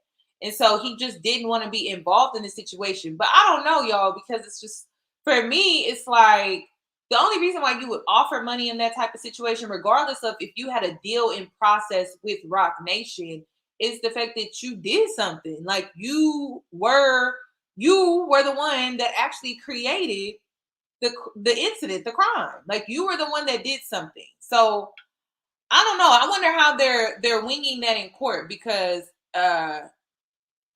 he offered money, but now Kelsey is saying that she lied. Kelsey's saying that she lied about that. It's crazy. Testify the idea that these are not bullet fragments in her foot, that's done. Forget about it. Those are bullet fragments. Every single person on that jury, if you ask me, believed that it was bullet fragments. How did they get there? That's the question. Kelsey took the stand. He was asked by the prosecutors, I don't know what the prosecutors were doing. If you ask me, it was a fumble this morning because they dealt with a witness who was hostile, not answering their questions, saying that she lied to them about all these statements where she incriminated Tory. And then that fumble was picked up on cross-examination, and the defense attorney looks like he's on his way to the house. The defense attorney starts with the immunity piece. Okay, you've got immunity. You're only testifying once you got the immunity. Understood. Then the defense attorney goes into this idea that she's been paid off, and he does a great job of establishing the fact that she's never made any statements to prosecutors in all of 2020, all of 2021. This happened in 2020. She only made a statement to prosecutors in September 2022, and the prosecutors are using all this evidence of alleged bribes. That stuff was years ago. So why would she have taken money years ago and then September 2022 not done what she's supposed to do when you take the money, which is slide for Tory? And to be sure, that's like the first 3 minutes across, because then we go into gunshot residue. You knew before you sat down with the police officers and gave your testimony that you had gunshot residue on you. Isn't that correct? She said, yes. Defense attorney came back and he used the prosecution's own questions against them. The prosecution had asked, hey, why'd you lie to us? Kelsey said, pressure. Defense attorney, where was the pressure from? Was it from Tory? Nope. Was it from anyone on Tory's team? Nope. Was it from the defense team? Nope. Was it from the prosecution? Yes. That type of sequence of questioning sits in a person's mind and goes, gee, I'm in a courtroom of law. It certainly seems like one side is winning. A lot more happened this morning. I'm talking about just a lot. The prosecution was straight up planting the seeds because I think there's a juror that they don't like and they're trying to get rid of him. There was an issue about the prosecution springing defense evidence. They're just like, oh, hey, we got this text message. I just found it in my back pocket. I'm going to use it. And the defense attorney was going nuts. The gloves are off at this point. There's a lot of cordiality. There's a lot of decorum. People follow the rules. Nobody acts out. But the attorneys on both sides now, when it comes to like, hey, can we get by with this? Like, no, I'm not okay. You guys, that was the alleged reason behind why he was bribing them, because of the Roc Nation deal that he had. He felt like that if the news broke out that he actually shot Megan Thee Stallion, that his deal with Roc Nation would not happen. That's what people are saying, but that's a he say she say type situation though too. So I don't know, but they were also saying, I read that he was also on probation during this time as well for a different incident regarding anger management. So like he had popped off or something like that, and that's why he was on probation to start. So and then this is another incident while on probation. That's why I'm like, if you know you're on probation and you know that you're on probation and you know it's against the law to carry an unregistered gun, sir, like you asking for it. You're asking for it. You are asking for it. When you're on probation, you're not supposed to carry an unregistered gun around. It's illegal. So I don't know. So he wasn't on probation? Are y'all sure?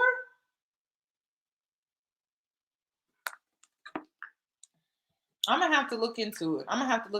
Because I thought I read an article saying that he was.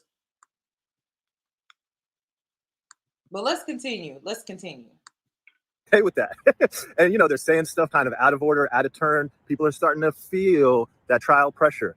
That's how it goes. Nothing is decided. Everything is an open game. You got to be on your P's and Q's when you take this. Kelsey is done testifying. We're on a 15-minute break. This has to be quick. The key moment of her testimony, I think, has to come down to when the defense attorney elicited testimony from her suggesting that there was a physical altercation between her and Meg. Kelsey seemed very hesitant answering these questions, like she didn't want to say.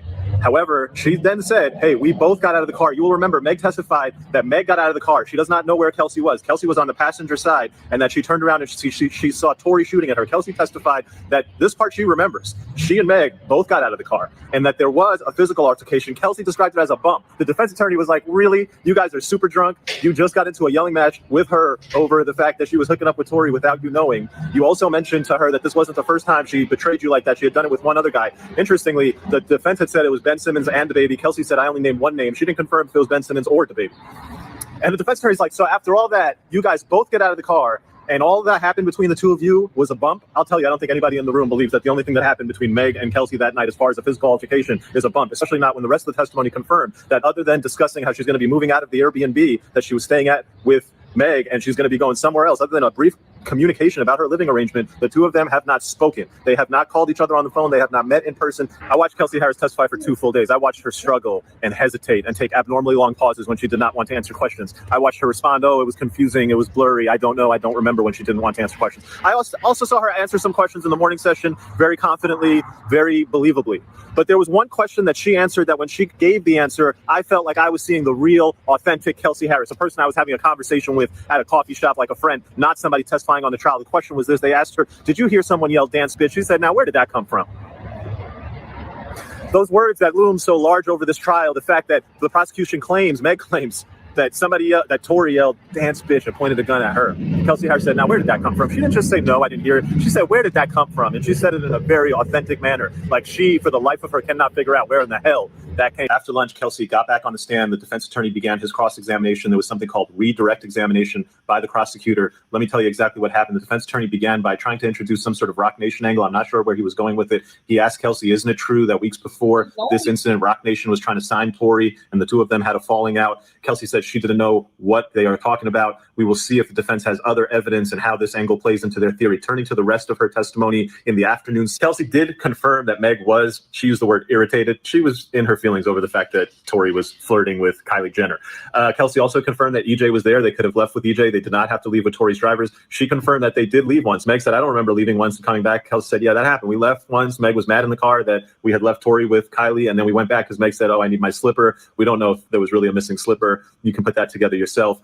She also confirmed that Meg did get out and sit at a bus stop in her bikini, and she was just sitting there, and it was Tory who went out there and coaxed her to come back in. Meg denied that. She said, "I don't recall that happening." Well, how do you not remember that? And yet you remember exactly who shot you.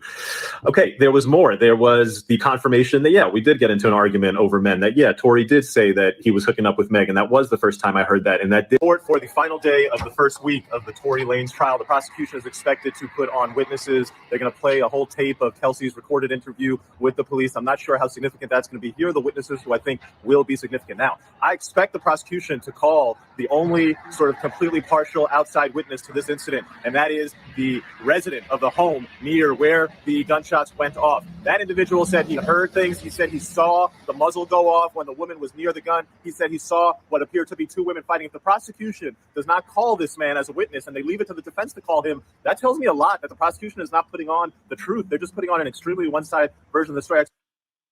You guys, I agree with this super chat where she said, even if he is biased, that's good. It shows you the possible doubt that can be running through a juror's head.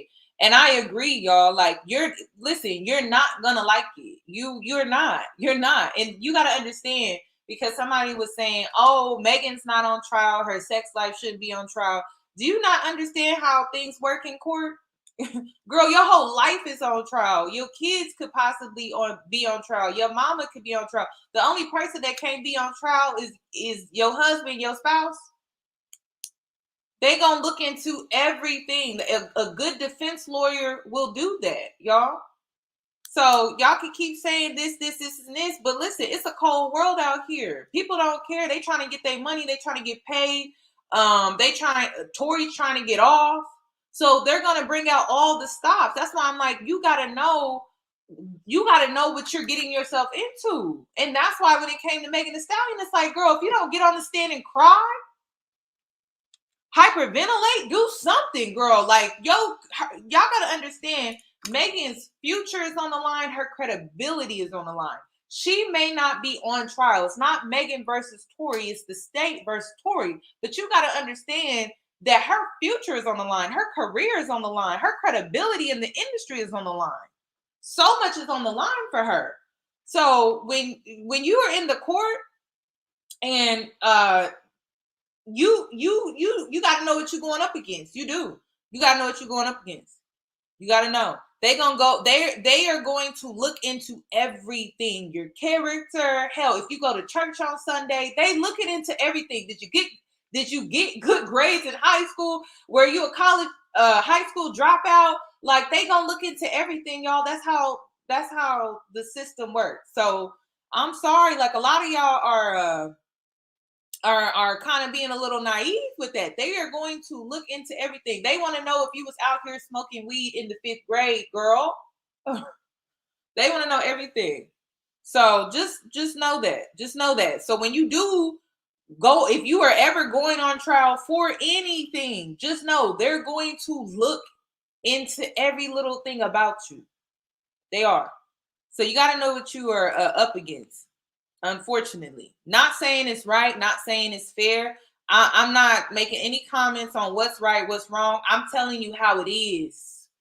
I'm just telling you how it is. And we already know how it is. Y'all know how we're treated as a Black person. Y'all know.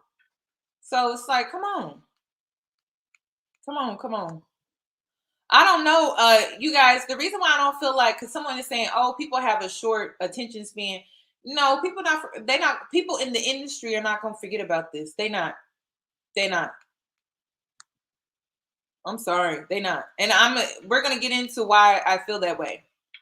Expect them to call him. The other witness that's very interesting is the police officer, Detective Stogner, the lead investigator in this case. The prosecution is not calling him to testify because they're saying that he's on administrative leave. The defense is saying, wait a second, he's not on administrative leave. First you told me he's getting terminated. Now you're telling me he's on administrative leave. The defense is obviously building the case that this was a shoddy investigation, that we need to know about why this guy's not available, not testifying, why he was either fired or on administrative leave. Who is this guy and what did he do in this case? But let me tell you who I think the most important witness is. Oh no, wait, why don't you go to my subs where I just did a video, IG subscriptions, telling you exactly who I think the most important witness left. All right, Friday morning session in the books at the Tory Lanez trial. Prosecutors played the recording from their interview with Kelsey back in September 2022. A lot of the jurors had heard a lot of that stuff before, but now they heard it on audio played on the courtroom speaker. Kelsey told the story. She gave a lot of details. You know, when you do a direct examination, you maybe don't go over all the details. When you sit down with police and they do your initial interview, they go over every single detail, and every single detail is on the recording. We got a lot of gossipy details, including that Odell Beckham Jr. was there at the party that night. Kylie Jenner at the front had up to 6 security guards checking people.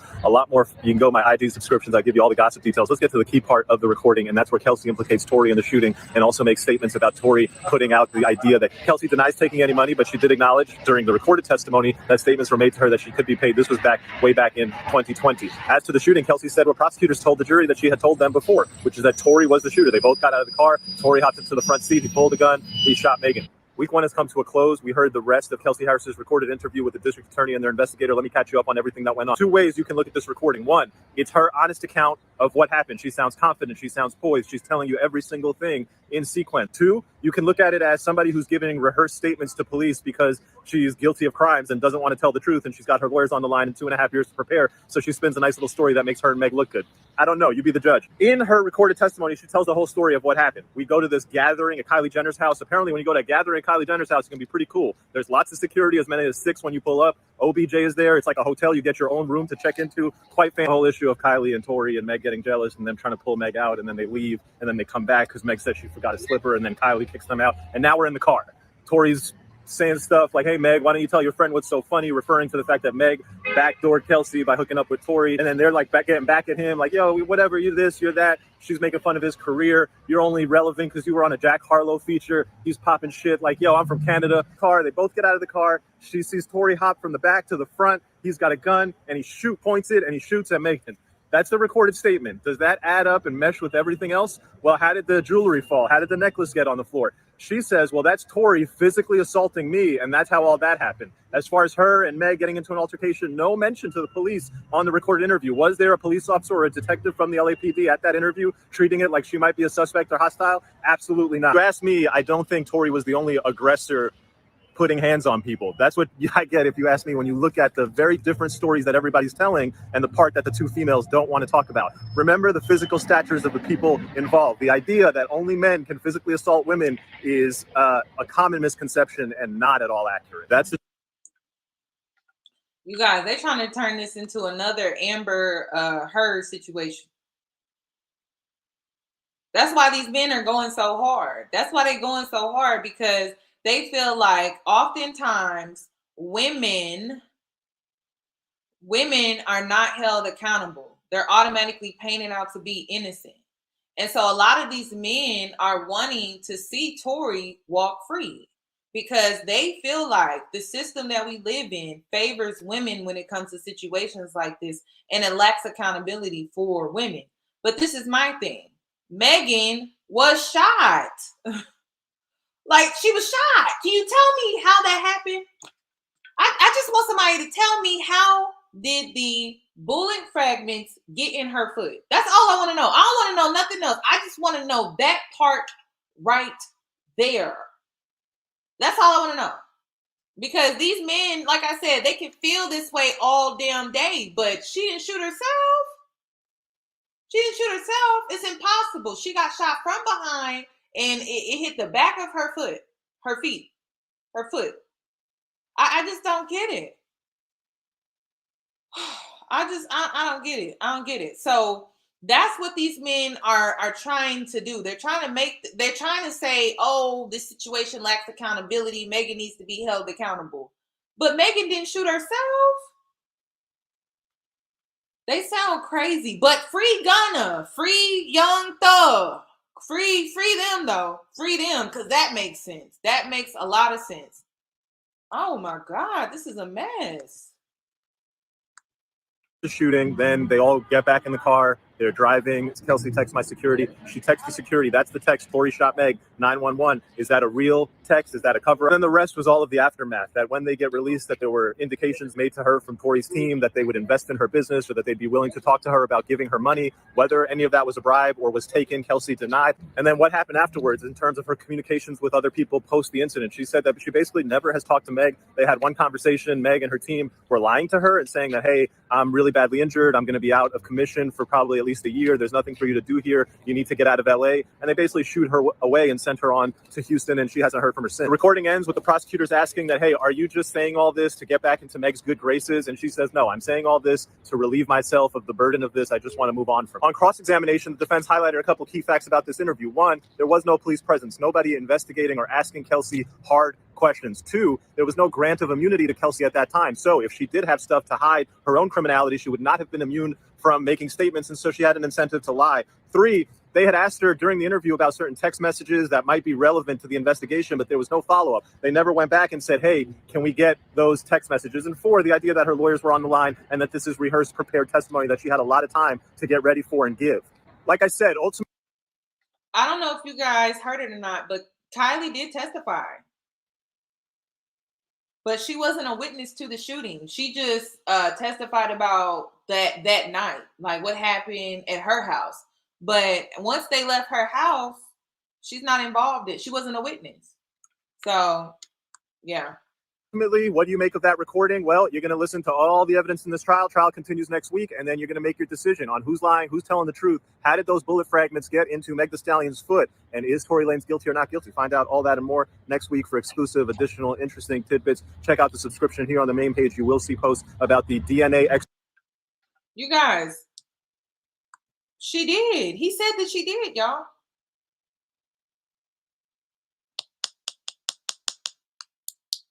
I don't think she did it in court, you guys. I think it was once again after the incident happened that night. I don't think she went to actual court and testified, y'all.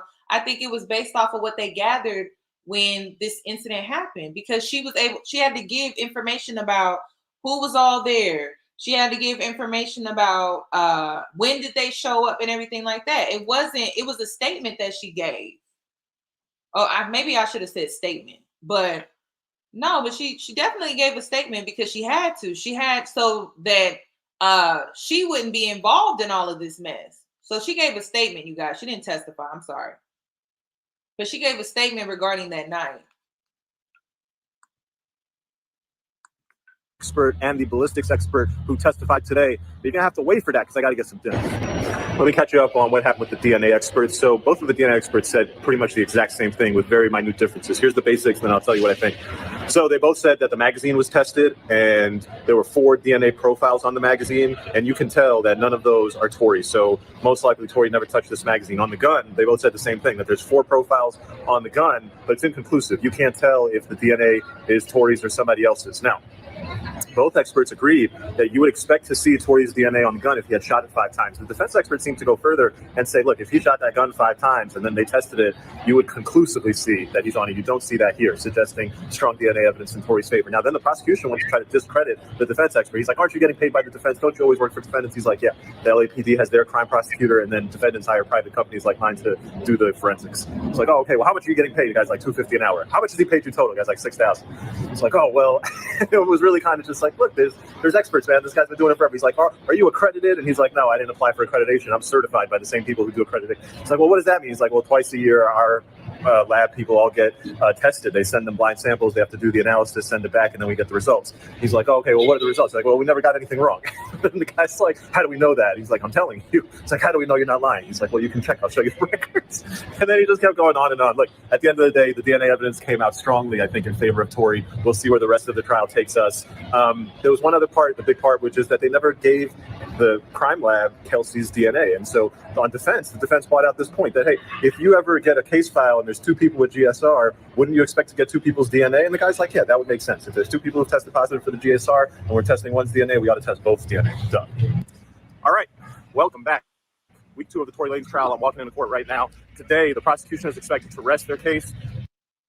You guys, I am so annoyed. I don't want to hear from Kelsey. I don't want to hear from Megan. I don't want to hear from Tory.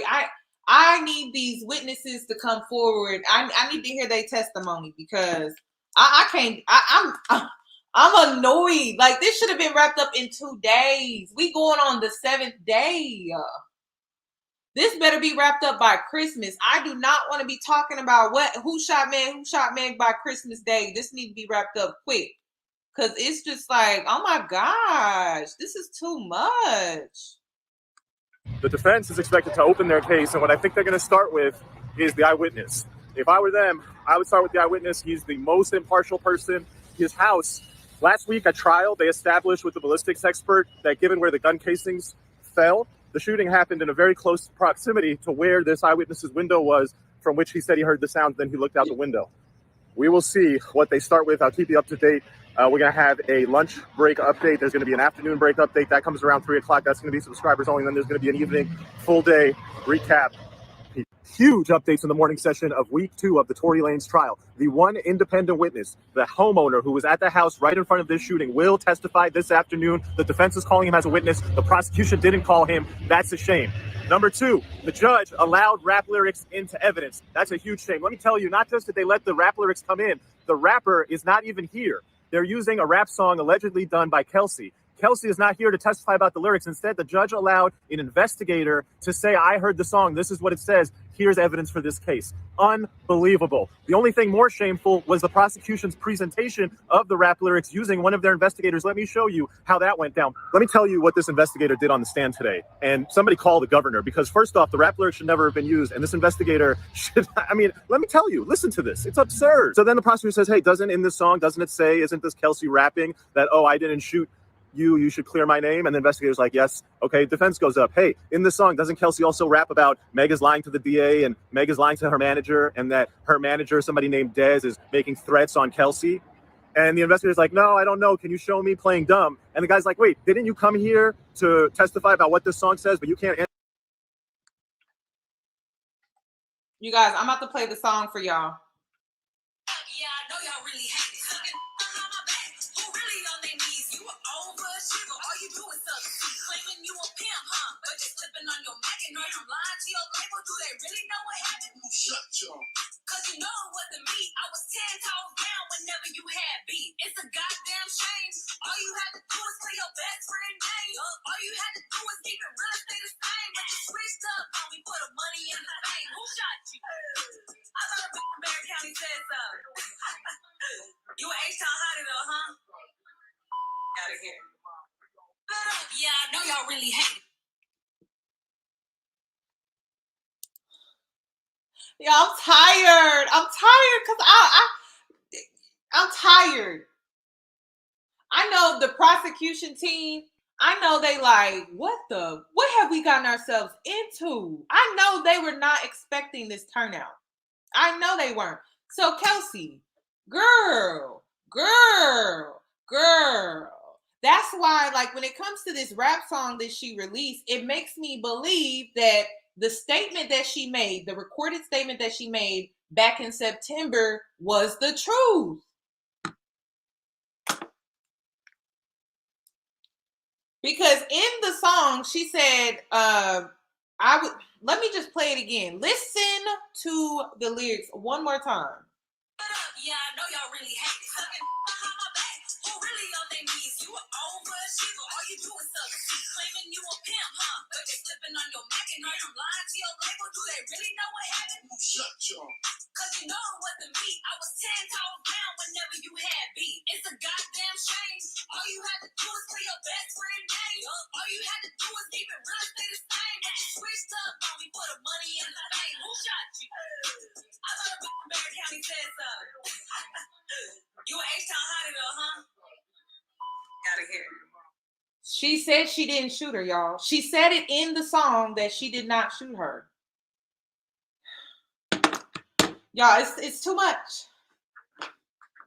It's too much. It's too much. Now, which is it, girl? Which is it? That's what I'm saying. They are all liars. It's definitely giving revenge. It's definitely giving revenge. It is. It really is. It is. It is. It is. Right. Like I don't, y'all, it's too much. It's too much. It's too much. It's too much. Okay, let's continue though. Let's continue. So I wanted to bring the lyrics on the people versus the laws, for real. So I just wanted to bring the lyrics into this commentary tonight so you can have all the information, but that's the song that they ended up playing. They said the rapping is not from her. What?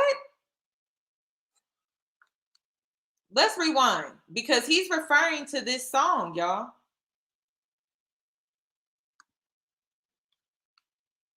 There's evidence for this case. Unbelievable. The only thing more shameful was the prosecution's presentation of the rap lyrics using one of their investigators. Let me show you how that went down. Let me tell you what this investigator did on the stand today.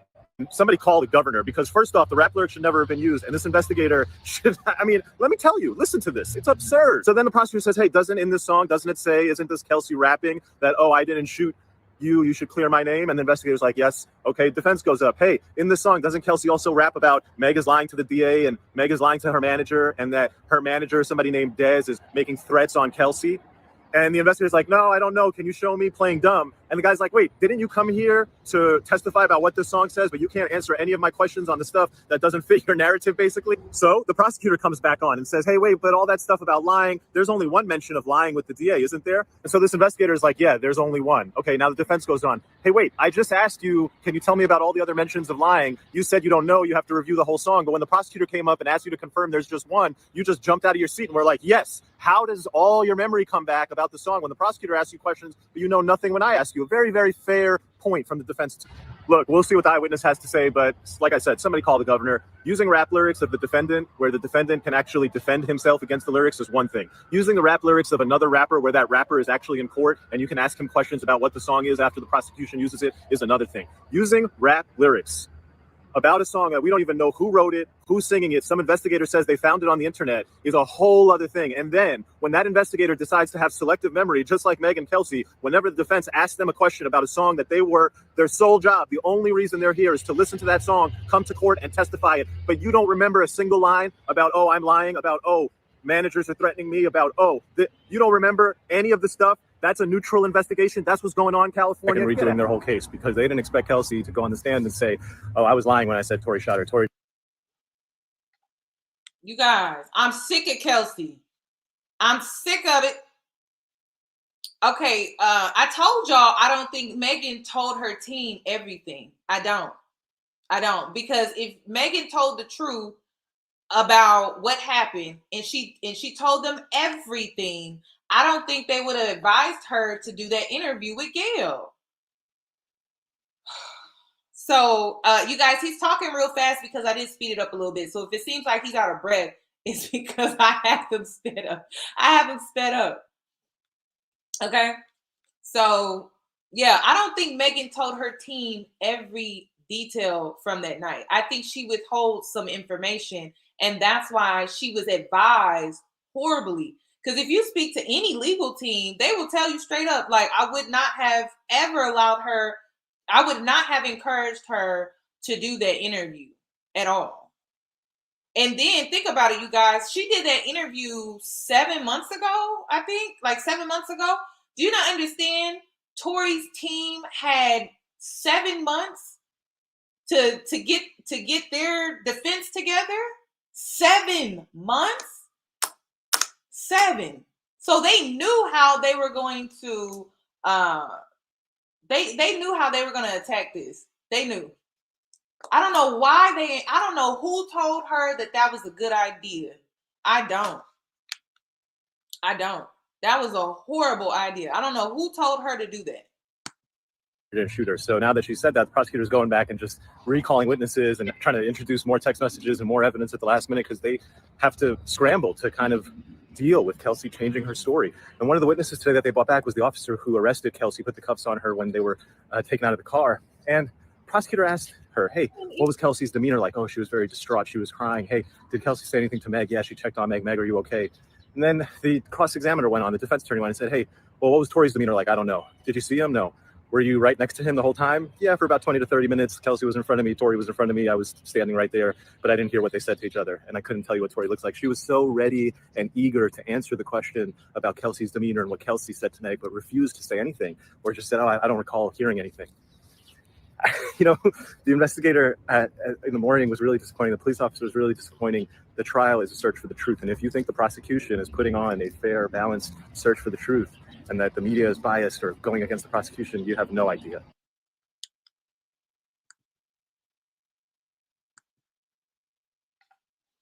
Okay, so you guys, that's day 6. Okay, let me switch gears real quick because I gotta show y'all. I gotta give y'all all the details. This is gonna be a full breakdown, full, and I have to give you an update because there was a recent update today regarding EJ, her ex hairstylist, and I'm telling you now, he was not on her side. Why is nobody on her side?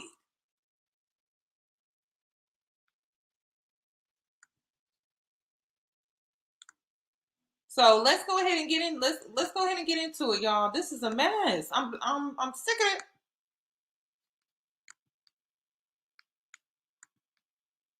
Oh, like it don't make sense how a person is shot and no one seems to know anything.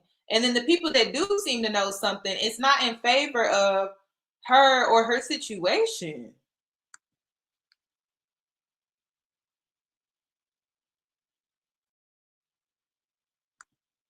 Here's your Monday update. Prosecutors just tried to charge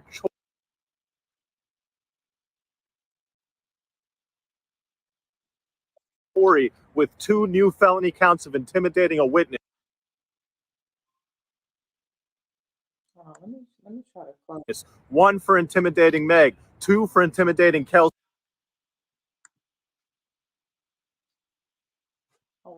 They want these charges added to the criminal complaint.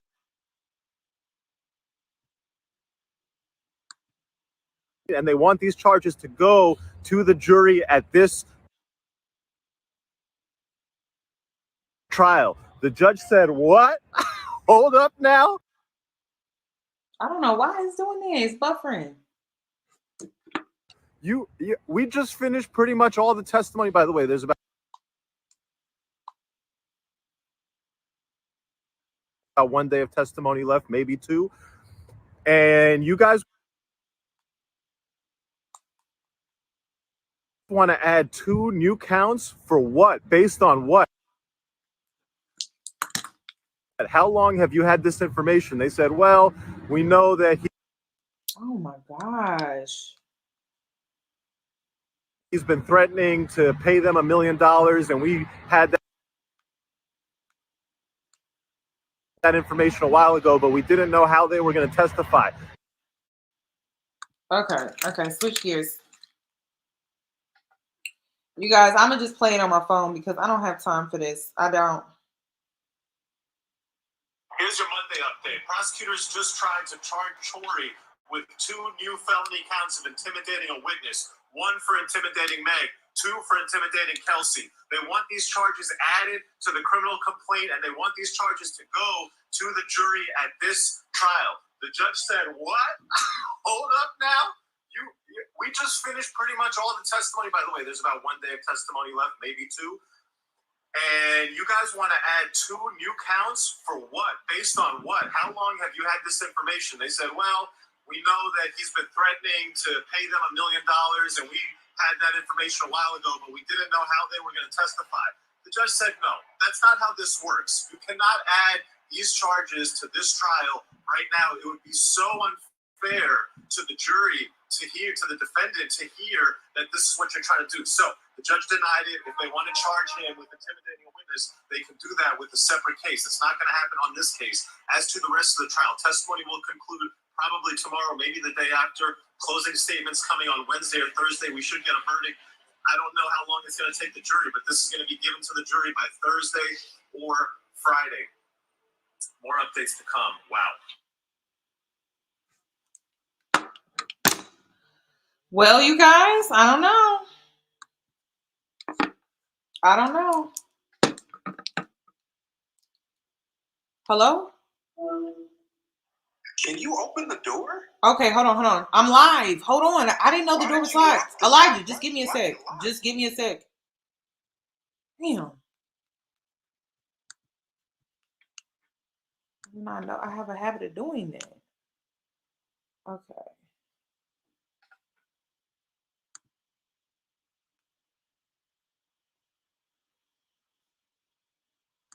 All right. There was a report about a juror having some potential Let me try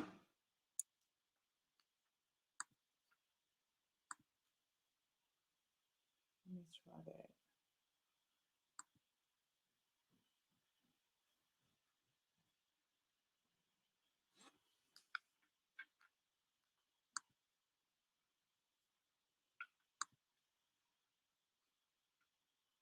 with it. Oh my God, come on. That's not what the tweet said. So, first off, let's be clear on what the issue with the juror is. There's a juror who has an issue. Has nothing to do with contacting Tori's team. Their issue are medical doctor appointments that were preventing them from being able to attend the trial. They've told the judge, and now the judge is I'm so annoyed. discussing with the lawyers whether, given this juror's need to I'm so irritated. show up to their doctor's appointments, they need to be replaced with an alternate. Okay, it's not working. Separately, the prosecution has raised the issue that the juror. Okay. I apologize, y'all. I had to let my brother in. Okay, so let's move on to the next video. All right, there was a report about a juror having some potential improper contact. The internet was taking a tweet and running with it. That's not what the tweet said. So, first off, let's be clear on what the issue with the juror is. There's a juror who has an issue. Has nothing to do with contacting Tori's team. Their issue are medical doctor appointments that were preventing them from being able to attend the trial. They've told the judge, now the judge is discussing with the lawyers whether, given the need to show up to their doctor's appointments, they need to be replaced with an alternate. Separately, the prosecution has raised the issue that the jurors are walking in and out of the courtroom and don't always have a sheriff's escort with them. So the prosecution is saying that there is the potential for improper contact between jurors and members of the media, members of the audience, members of the public, and anybody in Tori's team. They could be walking into the building together. They could end up in an elevator together.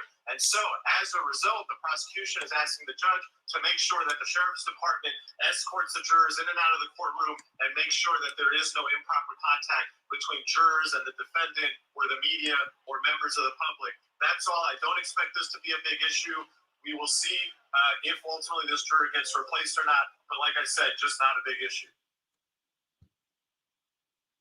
Okay, so the next update is her hairstylist. He today testified in court.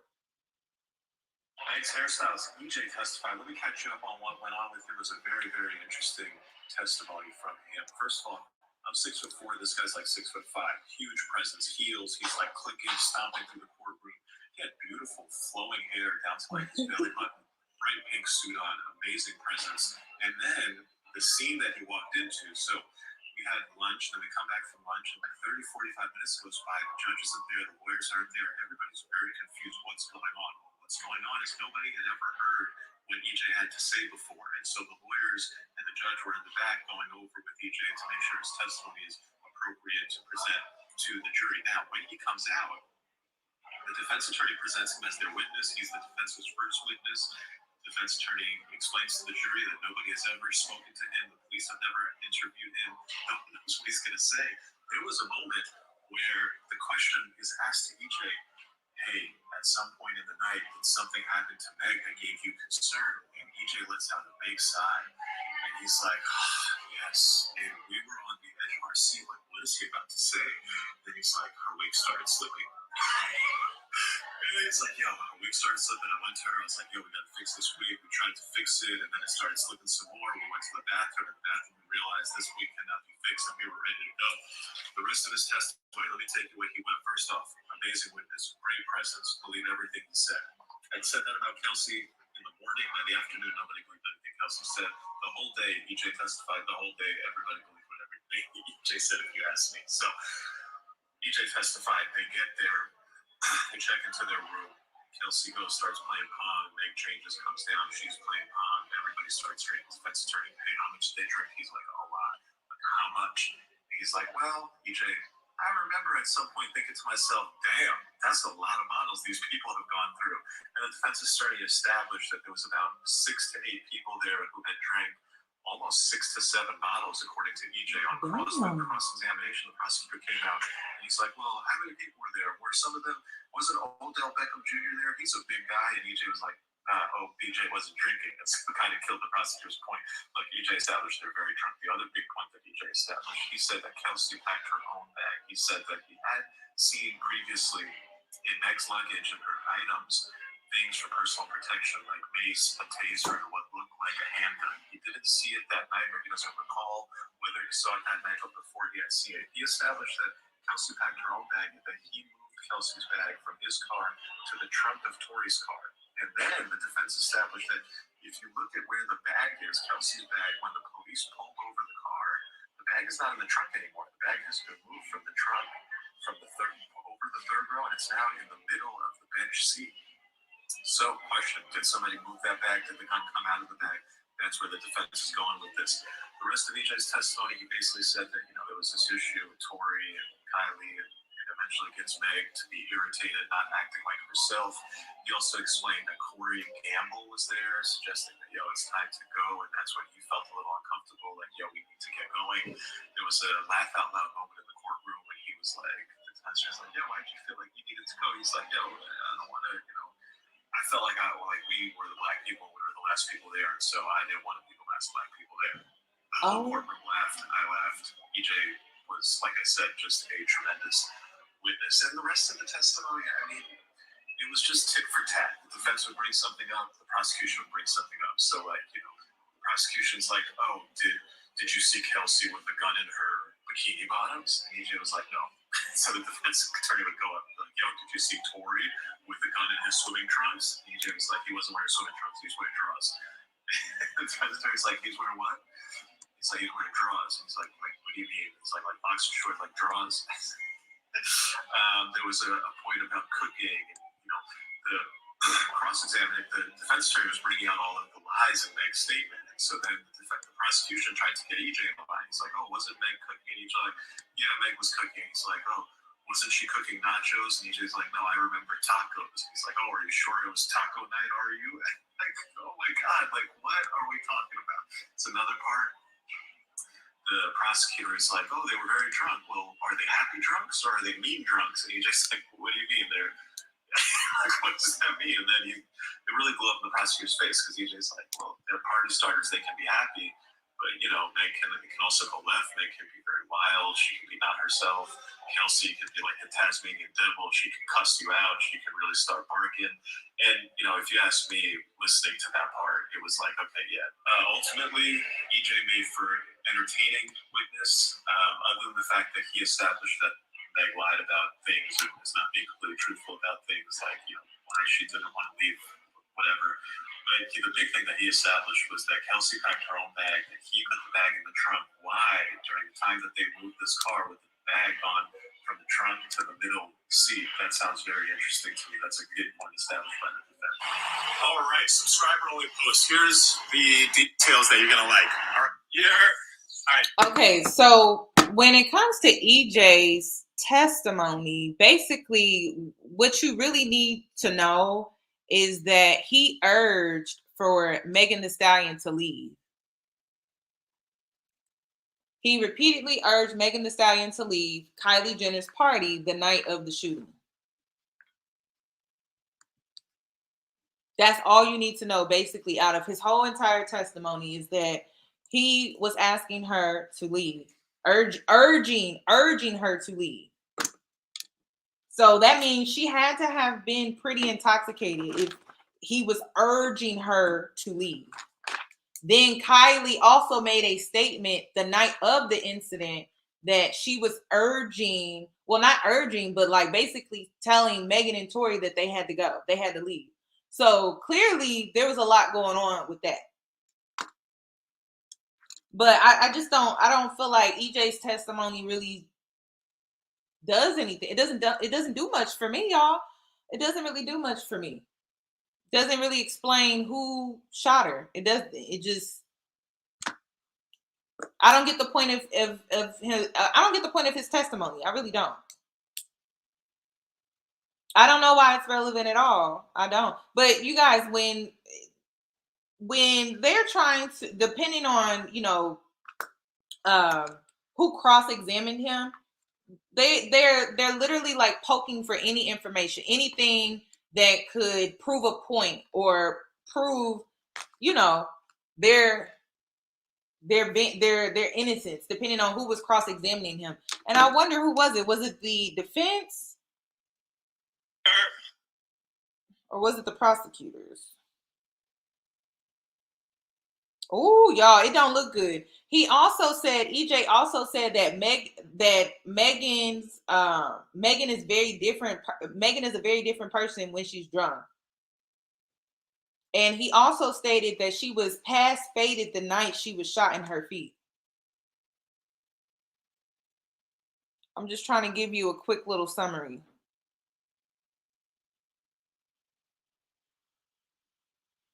So, I mean, he says something, and this is a different, you guys, this is a totally different reporter or lawyer, witness of the trial. Totally different.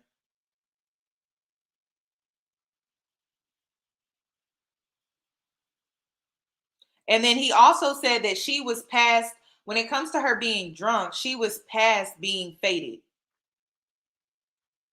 Y'all, it's not looking good. It's not looking good. So EJ basically, based off of his testimony, it doesn't matter who cross-examined him, it just is not in favor of Megan at all. It's not in favor of her at all.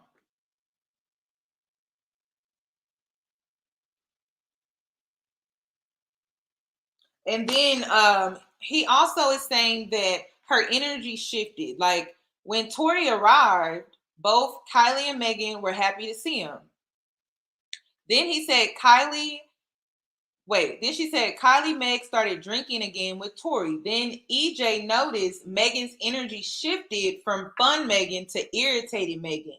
Said Megan can be aggressive when faded past a certain point.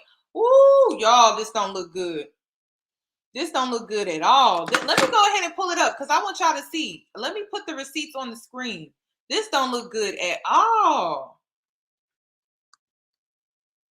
So is Tory Lanez out here just paying everybody off? Or is EJ the only one telling the truth?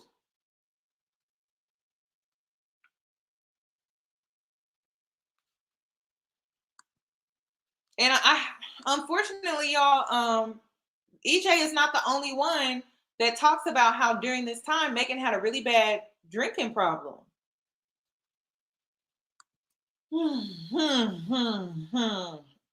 Let me blow it up.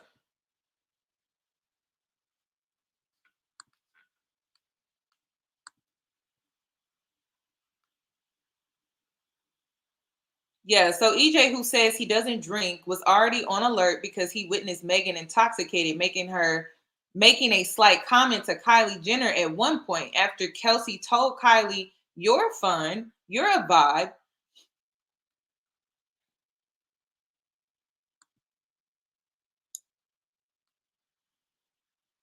Okay, so he was cross-examined by the DDA.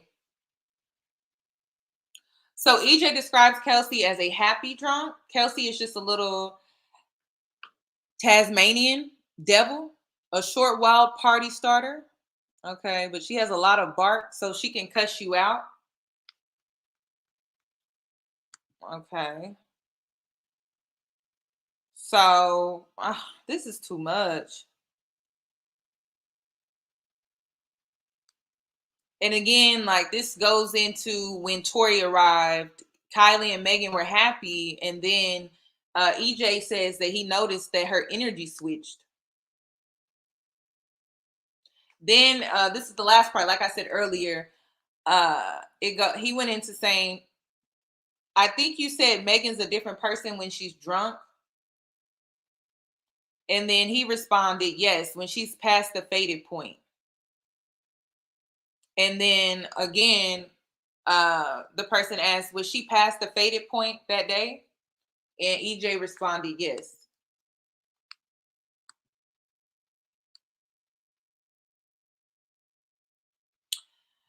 So you guys, and her security guard is still missing. Her security guard is still missing. He just went completely MIA. The driver is missing.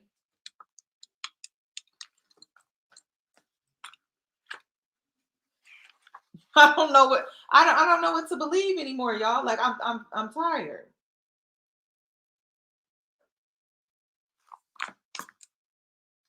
This is definitely a waste of taxpayers' money for sure.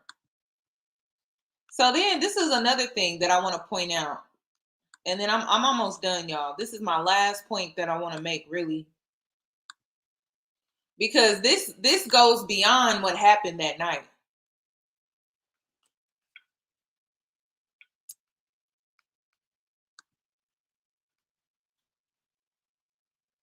So y'all remember when Drake came out with that album with 21 Savage? And he had that interesting punchline in his song. And a lot of people tried to gaslight Megan about, what that punchline actually meant, what Drake was trying to say.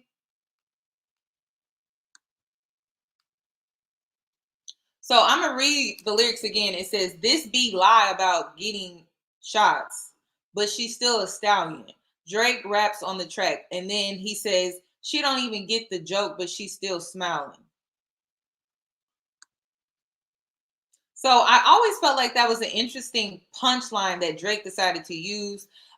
Drake is not a dummy. He's probably one of the smartest rappers in the industry. He's very clever when it comes to his lyrics. And so industry people talk, y'all. And I think Drake knew that this was going to happen before it happened because, like I said, industry people talk. So there are things that we, the public, don't know.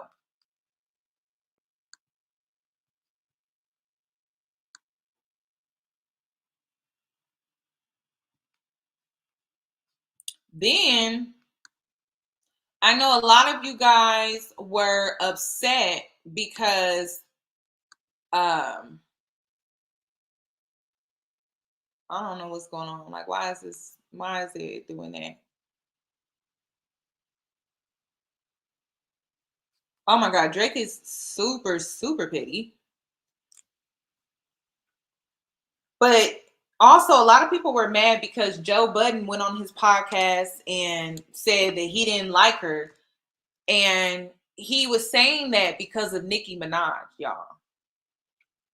So let's get into that. Oh, his writers are clever. Correction. I stand corrected. You right.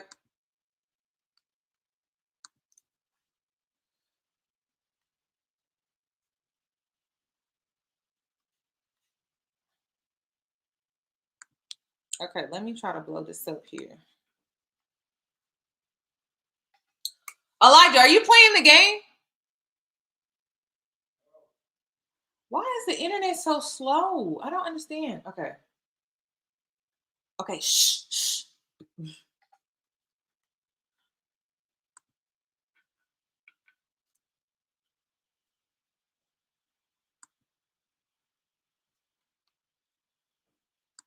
I also want to add, during this time, Megan was pretty confident.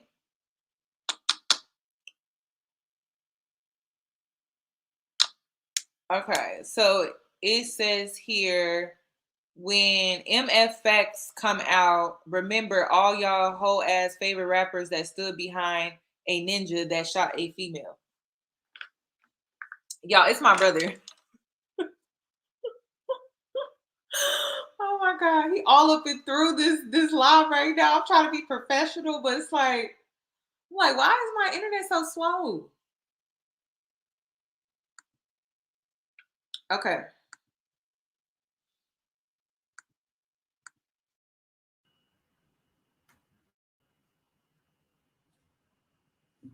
Okay. Somebody said, Elijah, please get off the PS5. Okay. Let me stay focused. Let's stay focused. So let's get into this breakdown. Shout out to Black T Blog. She is the one that brought this commentary because she made some great points regarding why Joe Budden said what he said, but it also feeds into why it seems like everyone in the industry is going against Megan Thee Stallion. And it's kind of similar to the hate train Nicki Minaj was getting in the industry as of recently. So let me pull it up.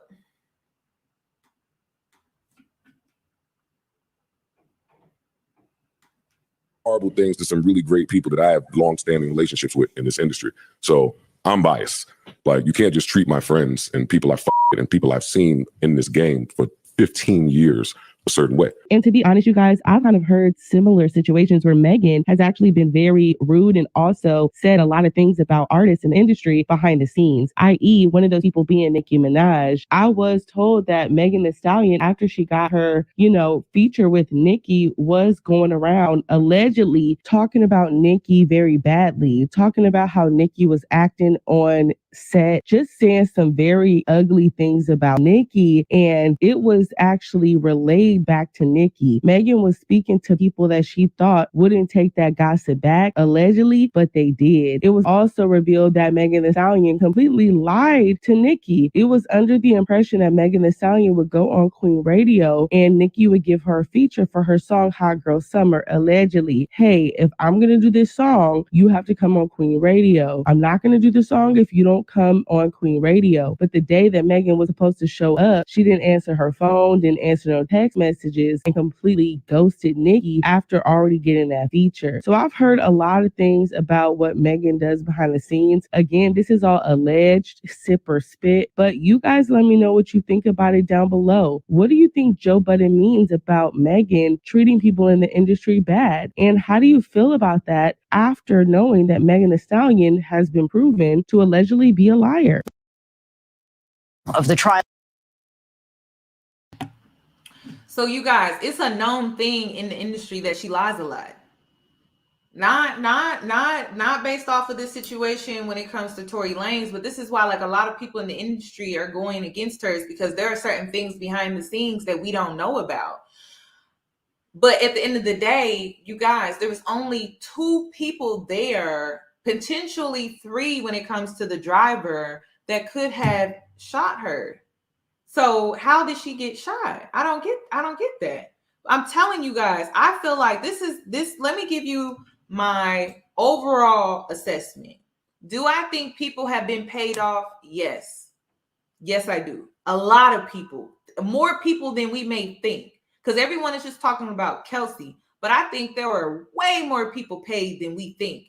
And prosecutors brought that up. That's why they're trying to charge him for it, because it just seems like there's a lot of people in on this. I wouldn't even be surprised if someone got to EJ. I'm just being real with you. When it comes to Megan Thee Stallion, I just wouldn't trust nobody. I wouldn't trust nobody in this situation. Not even my ex-hairstylist. Just being honest.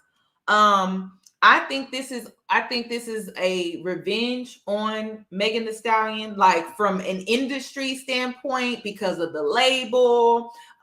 She burned a lot of people like Nicki Minaj. Who else? She burned Kylie, doesn't even fool with her no more. She burned a lot of bridges in the industry. So it's just like a lot of people are out for her. Like it's so much bigger than, I hate to say it, but it's so much bigger than trying to prove that she is in fact innocent. But she burned so many bridges with people in the industry. It's almost like they have all went against her. They're all conspiring against her in this situation. So I don't know, y'all. I don't know. I do feel like Kelsey has taken the side with everybody else in the industry. She's married to a man that's in the industry, and so I think that she definitely is playing a part in this whole revenge plot against her. But it's like the girl didn't shoot herself, y'all. She didn't shoot herself. So how did she get shot?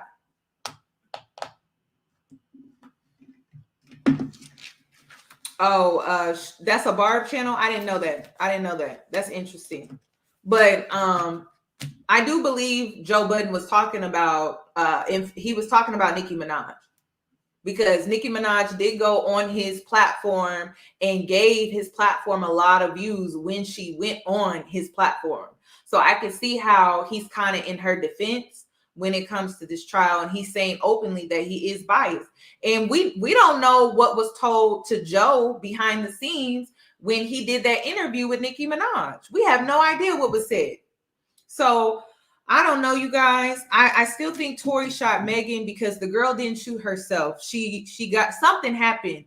And I really wish we could know the truth, but I really don't think we'll ever know the truth. I don't. I would rather see a mistrial over seeing Tory just walk, because I would like to know what happened that night. So we just never gonna know what happened that night. I don't think Kelsey pulled the trigger. I don't think she pulled the trigger. I don't. And then people are saying, well, Tory's DNA isn't on the gun or anything. He could easily, anyone could have wiped that down. Anyone could have wiped it down. So I don't know, you guys. I don't know. But all I know for sure is that her security guard is still missing. The driver that was driving them that night is missing. The neighbor that testified was no real help. So I don't know. I really think a lot of people have been paid off in this situation. And so I don't know if we're going to know the truth or not. Oh, the bodyguard is in defense of Tory? Since when? Are we talking about Tory Lane's bodyguard or Megan Thee Stallion's bodyguard? Because Kelsey texted Megan's bodyguard saying Megan had been shot. That's why they're looking for him. This is crazy. So that's all that I have for tonight's video, you guys. This is a full breakdown. Just wanted to give you all the information that we possibly get when it comes to this situation. Unfortunately, we have to go through all of these third parties that are showing how biased they are when it comes to the situation. But again, we're not in the courtroom, so we don't know what's really being said or how it's being said and things like that. I wish they would have put this on TV. I wish they would have televised the situation, because we all want to know, so then we can make our own opinions based off of what we're seeing. But unfortunately, we have to go through these third parties. No, Megan Thee Stallion's bodyguard was not there, but he did get that text. That's why they're wanting him to show up as a witness to confirm that he was, in fact, that he received that text that Megan was shot. So I don't know. So please give the video a thumbs up, you guys. That's pretty much all that I have regarding this video. At the end of the day, you guys, regardless of, Megan having all of these character flaws, I don't believe she deserved to be shot, though. Like, that's crazy. I don't think it's her karma. I don't think this is what she deserves. Everyone has character flaws, including myself, everybody. That doesn't mean that I deserve to be shot at because I attended a party, got wasted, and I was out here just behaving wild and crazy in my 20s. Like, I just don't think that person should be shot. That's just crazy to me. So that's all that I have regarding this video. Again, if you are Tia, please, if you're Tia and you entered the giveaway, let me call out the names again. Tia, Freelance, and I Am Diva Nicole. You guys have won the video doorbells, rings. So if you can reach out to me, I'm going to make another announcement on my community tab so you guys can go there and try to get a hold of me there. But I will need your addresses. So that's all that I have regarding this video, you guys. You guys have a wonderful night. If I don't see you before Christmas, Merry Christmas to everyone. I hope everything is going well, and I will catch you guys in my next one.